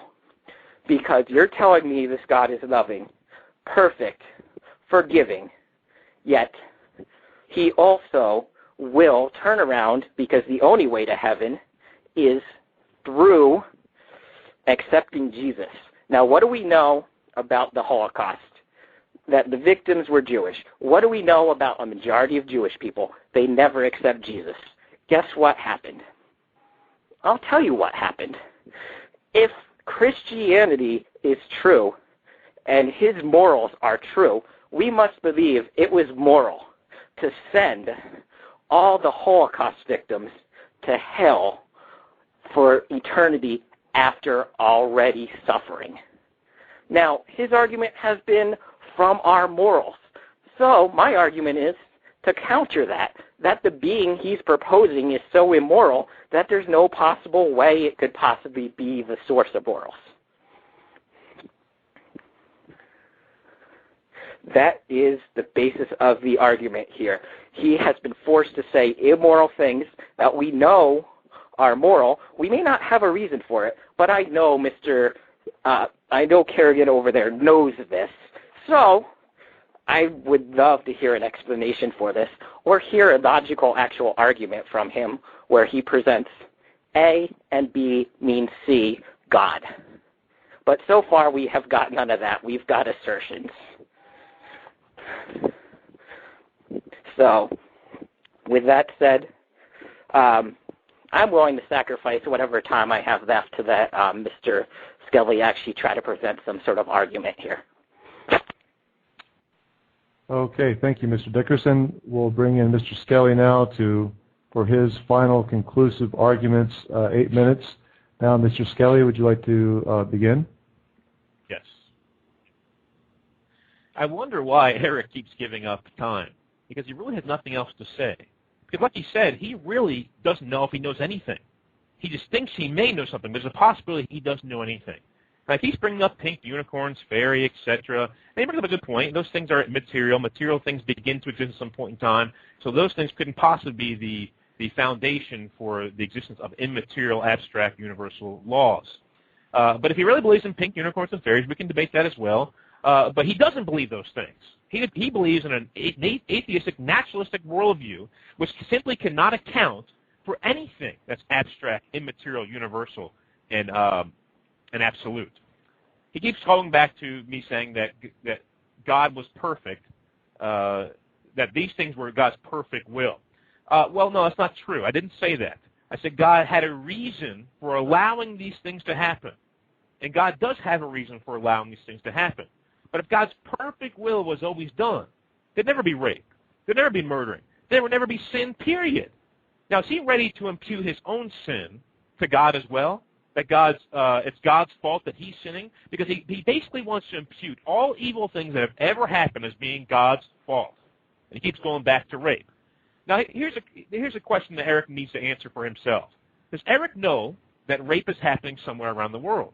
If he does, which we all do know rape is happening somewhere around the world, is Erik himself doing everything he could possibly do to stop all of the rapists and all of the raping? Of course not. So according to his own reason, according to his own foundation, that because God isn't doing everything he could, or he's not forcing people to stop sinning, whether it's rape or child molestation or murder or lying or stealing or lust or fornication, because God's not doing this, and that he's actually at fault for these things happening. Of course not. It's not the way things work. It's like I'm not at fault for every evil that's happening in the world. He's not at fault for every evil that's happening in the world, even though we're not doing everything we can to stop this evil in the world. He said, this is an actual quote from him in his final statement, inductive reasoning could very well just be. Well, how would you like me to say that about God? God could very well just be. That wouldn't be reasonable. That wouldn't be philosophical. That wouldn't be logical. But that's what he's doing with inductive reasoning. And I'm simply telling you, he can't account for inductive reasoning. He can't account for morality. They very well could just be, but he can't account for them. And guess what? He's still using them. Now let's apply it to me. Let's just say I say the same thing he does. God could very well just be. Well, what's wrong with that? He's doing the same thing. Do you see the hypocrisy here? The hypocrisy in him holding me to a higher standard and saying God exists that he holds himself to when he engages in things that he considers reality, like inductive reasoning, the principle of induction, uniformity of nature, his five senses working properly, empiricism being trustworthy, morality being absolute and universal. He's engaged in these things, but he can't prove they exist. But yet he wants me to prove that God exists. I'm telling you that reality as we know, which consists of inductive reasoning, it consists of morality, it consists of logic, it consists of using our five senses and trusting them, can only be accounted for if the God of the Bible exists. Once again, this is not about the God of other religions. It's not about pink fairies or unicorns. If he wants to debate those, go debate someone who believes in that. I don't believe in those things.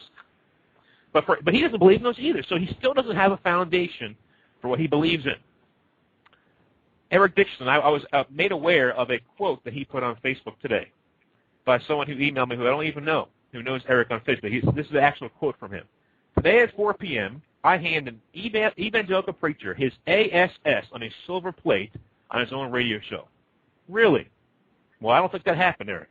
As the Bible says, pride goes before the fall. Pride goes before the fall. But he also said, just because I don't know where morality comes from. Well, if you don't know where morality comes from, how can you bring any charge against anyone, let alone the God of the Bible? How can you say anyone is wrong or right in the absolute sense if you don't know where morality comes from? If you don't know where it comes from, how can you know it really is true? As we saw in the question and answer session a little bit ago, he doesn't even know if his standard of morality is true, because he'll say that rape is always wrong, but then when I present with an argument where rape must happen in order for his highest value, survival, to be true and to go forth, he says, well, I don't know. Well, of course he doesn't know, because I'm forcing him to be consistent with his own worldview of saying, well, survival is the most important thing. But he doesn't want to be consistent with that. At least I'll give an answer and say, well, yeah, God allowed it to happen, and he has some good reason for allowing it to happen. At least I'm being consistent. The all-perfect, all-knowing God could do such things as we find in the Bible. That's what he said. Well, where is he getting his standard of perfection from? See, he's taking his standard of God shouldn't allow this. God shouldn't allow that. God shouldn't stand by and let this happen. He's taking his standard of perfection and imposing it upon God. Where does he get his standard of perfection from? And like I said, who is he to bring a charge against God when he doesn't even have a workable foundation of morality to go from? He said, my statements have been immoral. Well, really? Says who? Says you? So because you say it's immoral, it is immoral? Or if I say everything you say is immoral, does that make it immoral? Of course not. In my opinion, atheism is basically broken down to this. I don't like God. I don't want him to rule over me. I don't want him to exist. And I definitely don't want to be judged by him. And this is exactly what the Bible says in Romans chapter 1, verses 18 through 22. For the wrath of God is revealed from heaven against all ungodliness and unrighteousness of men who suppress the truth in unrighteousness. See, the problem is not a matter of not having enough truth or enough evidence. It's clear that for Erik to even know what reality is, he must presuppose the God of the Bible. He must have a workable worldview, a supernaturalistic worldview, to even believe those things. He's suppressing the truth. Why? Because of unrighteousness. And just so you know, ladies and gentlemen, my arguments I've been giving all along come straight from the Bible. Acts 17:28. For in him we live and move and have our being. Everything starts with God. In Him we live and move and have our being. When it comes to logic, reason, morality, all these things begin with God. And that's why Psalm 14:1 says, the fool has said in his heart, there is no God. The fool has said in his heart, there is no God. Colossians 2, verses 3 and 4 say this, Christ, in whom are hidden all the treasures of wisdom and knowledge. Now this I say, lest anyone should deceive you with persuasive words. Colossians 2:8, beware lest anyone cheat you through philosophy and empty deceit, according to the tradition of men, according to the basic principles of the world, and not according to Christ. The same thing that I said in my open statement is true of Mr. Dickerson. He doesn't like God. He doesn't want Him to exist. He can't prove He doesn't exist, of course. And he's offered not one reasonable argument against what I have brought forth today, which is the transcendental argument from God, using transcendental necessities. If we're going to believe that reality is what it is, we have to account for these things. An atheist, from their naturalistic, materialistic worldview of just matter and motion, all I believe is what I know through my five senses. They can't account for these things because they don't know these things exist through their five senses, even if their five senses are working properly. So I submit to you that atheism has failed. It's reduced to absurdity because they can't account for reality itself or knowing anything at all. Thank you, Mr. Skelly. And Mr. Dickerson. That concludes our formal debate period for the show. We now have 27 minutes to take questions from our listening audience. That call-in number is 914-338-1582. When I pick up your line, please introduce yourself, where you're from, and direct your question to the appropriate speaker. Each debater will have up to 2 minutes to respond to each question asked. I would ask that the callers would not interrupt the responses from our speakers. This is not a time for callers to debate the speakers on our show. Each caller will only be able to ask one question unless there are no more callers in the queue. And let us begin with our first caller. Caller 570, you're on the line. Hello? Hello, go ahead and introduce yourself, please, sir. I'm Bill from Pennsylvania. I got a question for Kerrigan. If you're saying Joel that from Eric Pennsylvania. cannot, Bill from Pennsylvania. You're saying that, go ahead, please. Eric cannot assert that logic exists. But where does God come from? Because I think you're going to assert that He just exists. Okay, so if I can understand the question properly, Joel, if I might just have a minute to clarify, you're saying that Kerrigan says that logic cannot exist, and so you're asking Kerrigan... Where does God have a cause from? Because he's going to assert the same thing, so his problem's going to go back just a step further. I'm sorry, Joel, you're breaking up quite a bit on the air. Can you slow down your question a little bit and try to speak into your phone, please? Okay, he has a problem with Eric saying he doesn't know where logic and all that comes from. So then we have the problem of where did God come from? Because at the end of the day, he's just taking it a step back further. Because he can't say where God came from. He's just going to assert he's eternal. Yeah, I understand the question. Okay, go ahead, Kerrigan, please. Yeah, so the question is, if Eric can't just say the logic exists, why can I say that just God exists? Well, God is the uncaused cause. You're right about that, Joel. Or Joel, I can't remember what your name is. You're right about that. God has always existed, always will exist. He's the uncaused cause. But the problem is not whether he's just saying that logic just exists.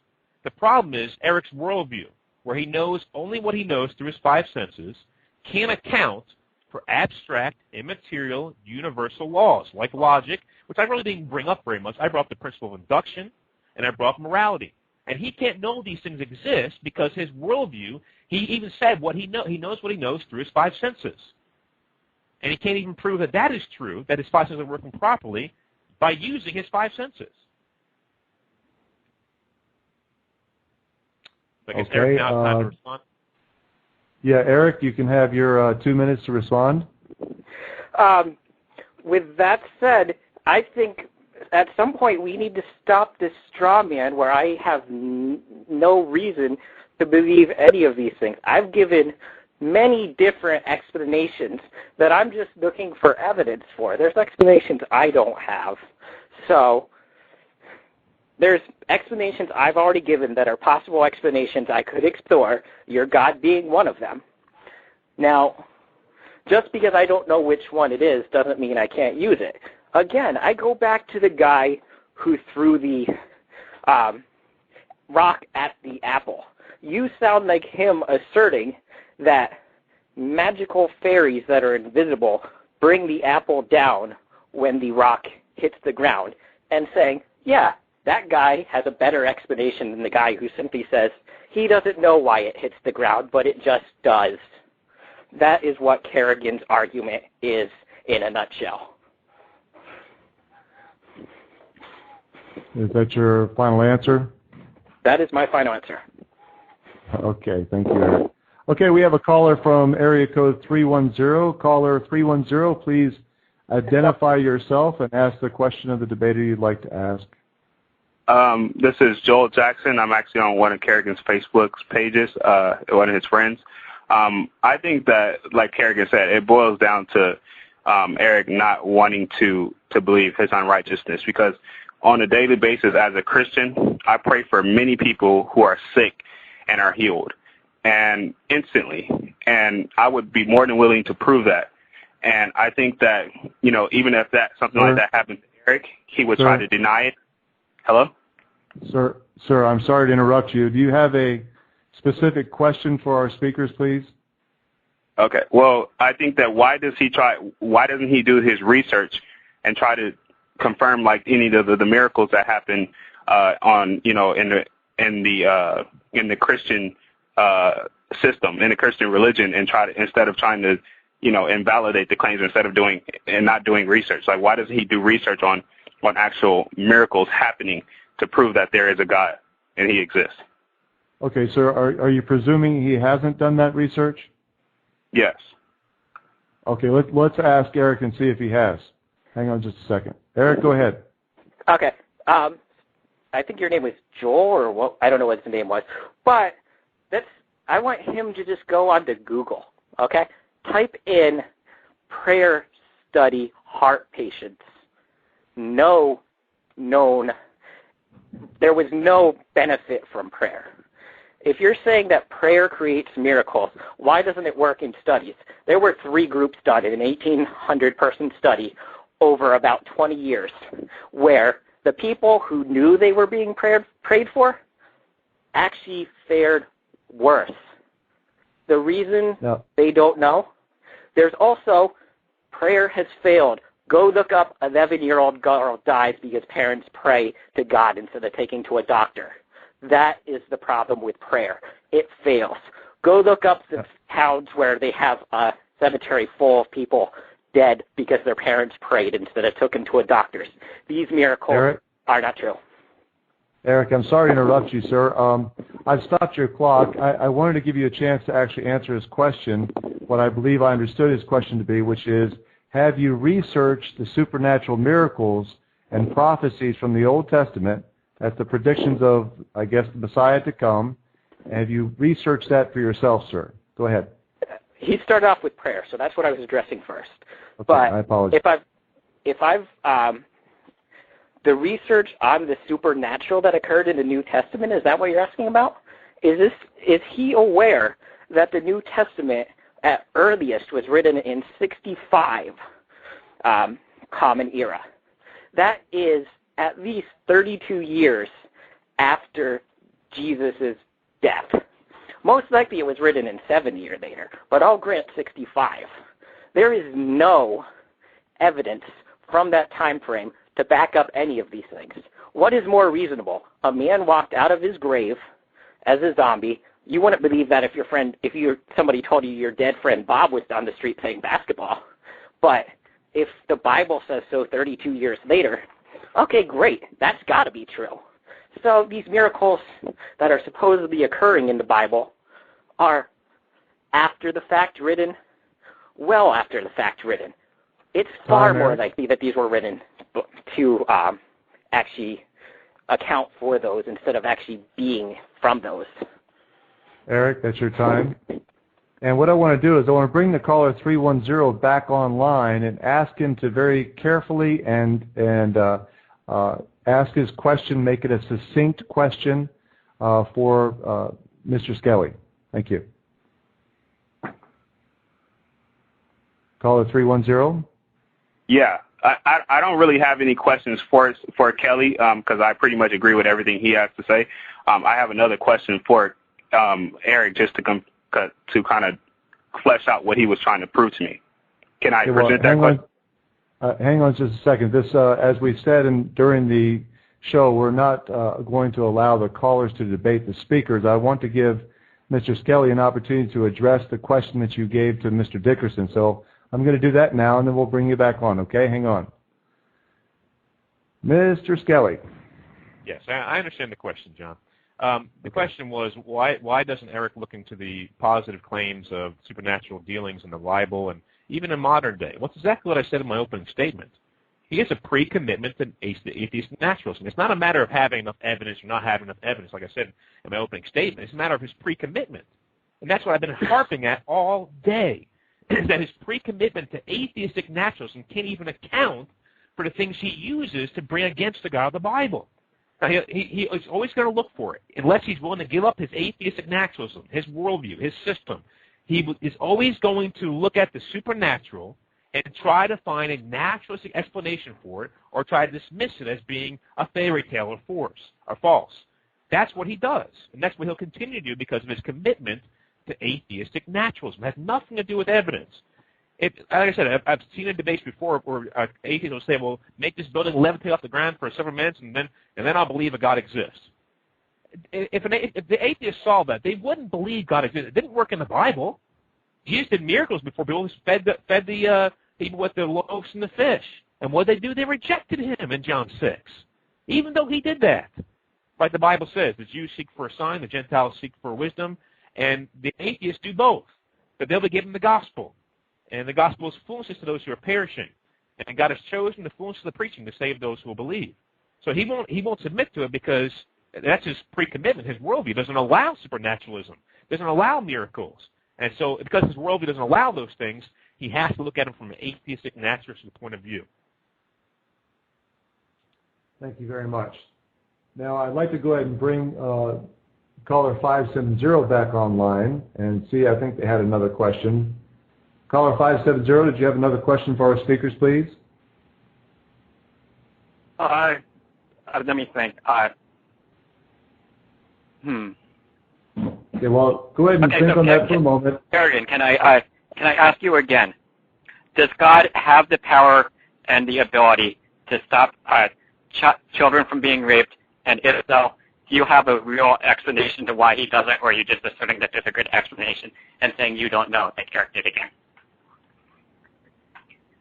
Say, can I ask you again? Yes, because I'm asking. He asked you before. He asked you before, so I'm listening to the debate, and I'm hearing you say that, so I'm asking again, can you answer, does he not have the power to stop it, and does he not have the ability to stop it? And if so... Okay, Kerrigan, go ahead. You got 2 minutes, please. Yes, God does have the ability to stop it, and he could stop it if he chose to. And if it was God's perfect will to happen every single time, like I said before, there'd be no rape, there'd be no sin, period. But for Erik, or for his brother who's calling in, who's most likely helping him during the debate, that's what it sounds like anyway, if they want this to impute all evil that's ever been done to being God's fault, just because he didn't stop people from doing it, then the question I have for them is similar. Do you go around trying to stop all evil that you know about that you could stop? According to your own standard and worldview, then you're being immoral. And once again, what standard are you bringing against God, caller or Erik, to say that God is wrong for not stopping these things? In order to have a standard of morality, you must have a morality giver, an absolute standard giver. You don't have that, including your standard. In fact, your standard of morality, which is the survival of the fittest, has proven to be wrong because you won't even admit that if there's only one woman who refuses to have sex with men, refuses to reproduce with men, and that's the only way society will survive, that is it okay Is it moral now, according to your standard of morality, survival is the most important thing, is it now moral for them to rape this woman? One atheist I heard was at least consistent with saying yes. So when it comes to God, God is infinite in wisdom. I don't presume to know why God allows every single thing he allows. I don't know that. The Bible doesn't give us those explanations. But I do know God is good and just, and the only way to have a system of morality, or goodness or justice, if I was to judge anything or anyone, including God, would be the morality that God gives himself, because he's an absolute standard giver. And morality is an immaterial, abstract, universal, absolute thing which no atheist can account for, because their worldview is atheistic naturalism, and they can't account for abstract, immaterial things. Okay, Erik, I'd like to bring you back on to comment about that, please. Okay. This is ridiculous again, because I'm debating Kerrigan, who's living in a fantasy world of a false dichotomy where it's God or no explanation whatsoever for morality or inductive reasoning. There may be other explanations. There may be other God explanations other than his God.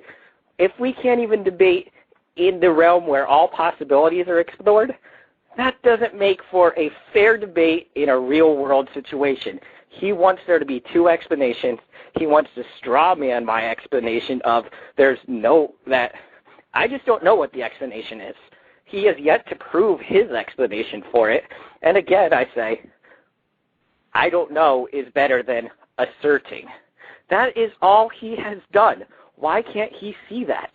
All he's done is asserted because atheists don't know. Maybe, or my God must be right, because atheists don't know an answer to a question. I ask him to please Google God of the Gaps argument. Please. This has been nothing but a red herring God of the Gaps combo argument all day. He has yet to perform a logical statement on his burden of proof to say, from this we get to this to get to God. All his premises have had God in it to beg the question as well. So it's basically, God of the Gaps is basically, to me, a begging the question argument, because you just simply hide the premise that begs that question. You hide your God in a hidden premise. So his arguments have failed because, I don't know, it could be moral fairies. Would I be more reasonable if I said it was moral fairies? No. I'd still have to demonstrate that. That's what I'm waiting for today. Okay. I wanted to just take a moment for our listeners and remind them of our phone-in number is 914-338-1582, and would ask them to please formulate your question before you call in, make it a succinct question, and direct it to that particular speaker. Also, as a reminder to every speaker that's on the show, a straw man argument is an informal fallacy based on a misrepresentation of an opponent's position. To attack a straw man is to create the illusion of having refuted a proposition by substituting a superficially similar yet weaker proposition, the straw man, and then refuting it, without ever actually refuting the original position. Now, let me bring on caller 210, area code 210. Caller, are you with us? Can you identify yourself, please? Hi, my name is Jeremy. Just had a question for both of the speakers. Hi, Jeremy. Please go ahead. I heard in this debate that morality can be determined by what's best for society, and I would like to know who determines what is best for society and what standard do they use to determine that? Okay, great question. I'm going to let Erik Dickerson begin with that answer. Please, Erik, go ahead. You have 2 minutes. In general, morality can be determined by what's best for society. There may be special circumstances, like Kerrigan brought up, that it isn't. The general rule of thumb on that is, if you can do a study that shows that society survives better by doing this action, and that study can be done, we can know whether societies that allow rape survive better than societies that don't. If you just look at history, you could kind of look at societies that had more rape throughout their history and see which ones tend to survive better. And through that reasoning, you can figure out what's better for society. That is a general rule. It's not a golden rule of all situations, but it's something you can generally use to actually work with to try to determine what's best. Morality advances because we don't have all the answers. That's why at one point it was somewhat all right to own slaves, because they didn't think at the big picture of overall society. But eventually we learned that every society benefited more as a whole of society rather than as individual small societies, to work with that society rather than take them over as slaves. So that advancement occurred. That is a much better explanation for God, who ordered beating of slaves, is our source of morality. Because slave beating is not beneficial to society. I think anybody in this room or in this chat knows basically slave beating is wrong. We can all agree on that, whether we know the reason for it or not. I don't think there's anybody listening to this debate who doesn't know that. I would hope Mr. Skelly knows this. But I don't know, because he thinks beating slaves at one point was a perfect decision. That is what he must think. Mr. Dickerson, time. I'm going to give Mr. Skelly an opportunity to answer that very good question. Please go ahead, Mr. Skelly. It's a great question, Jeremy, and he really didn't answer it, to be honest. I really don't know where to start with all the fallacious things he said. He's said over and over again that he doesn't know for sure what is right and wrong, but these are just general rules. Well, where does he get these general rules from? Who says survival of the fittest is the most important? Even as a general rule, not in all circumstances. And if that doesn't apply, what applies in other circumstances? And like I said, who says that survival of the fittest is most important? Who said that's the most important thing to do? He said a minute ago, saying I don't know is better than asserting. Well, then you should be saying I don't know every single time. Instead of asserting anything, you should keep on saying I don't know. And that's just the point I'm making the whole time, is he doesn't know anything. Not only does he not know what the standard of morality is, if he's consistent with his atheism, he does not know that God is wrong for doing certain things, or that anyone's wrong for doing anything.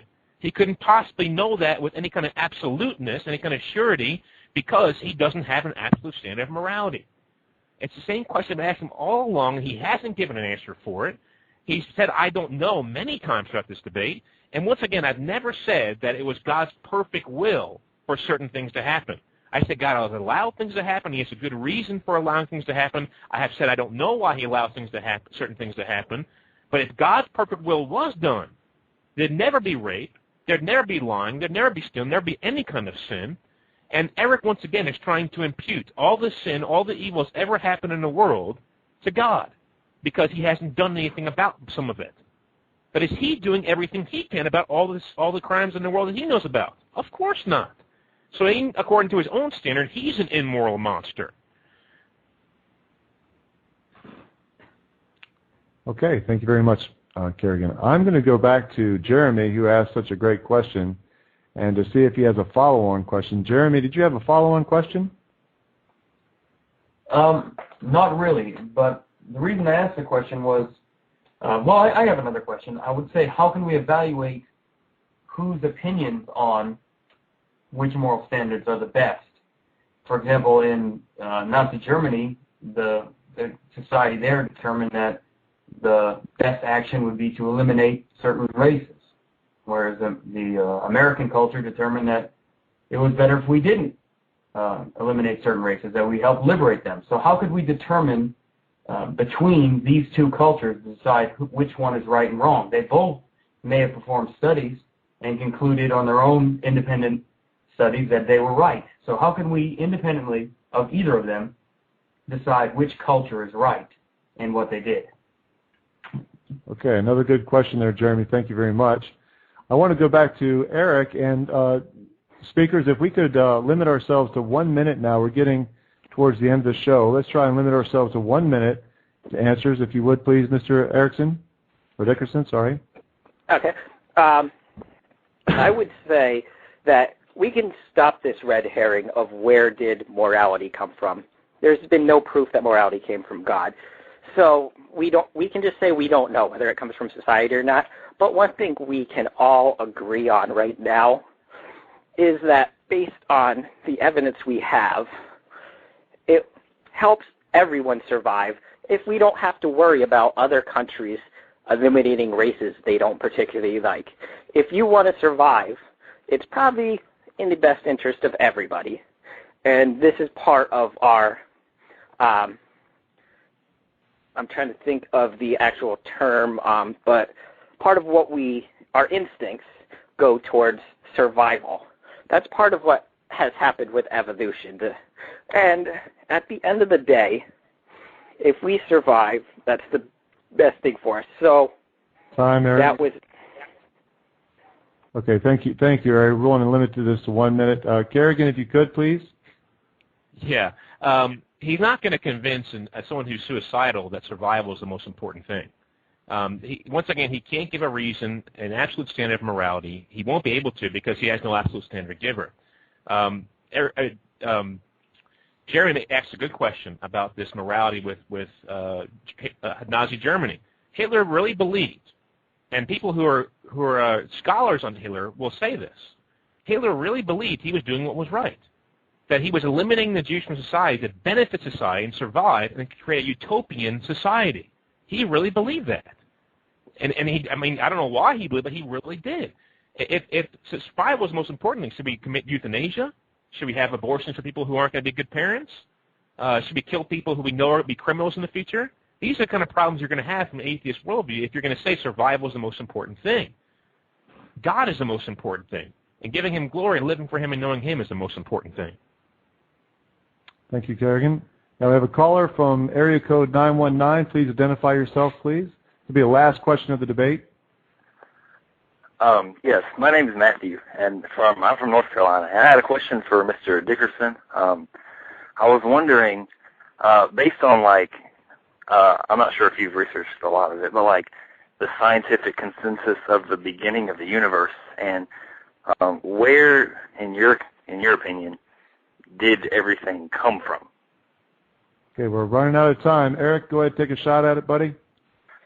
Beginning of the universe, we don't know. If you do a research into physics, all the Big Bang states is that we know up to milliseconds before the Big Bang. We don't even know what the Big Bang exactly was. Okay, Eric, let me give it a chance for Kerrigan to respond, please. Kerrigan, go ahead. Okay. Science is observed, reproduced, and tested.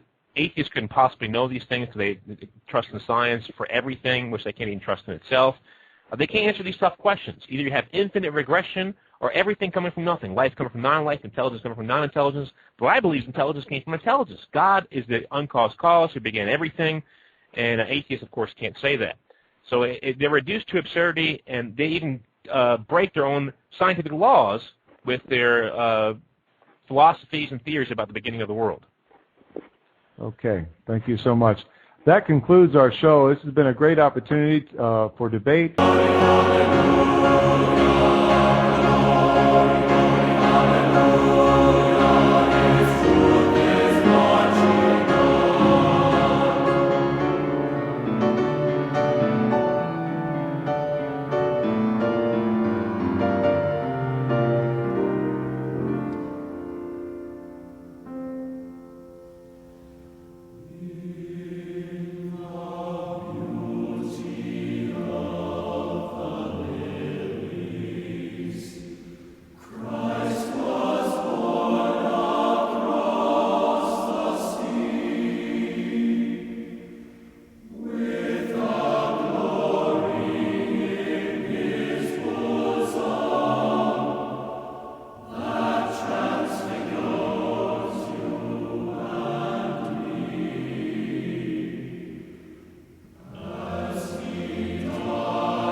Well, unfortunately, every group has their problems. These are ours.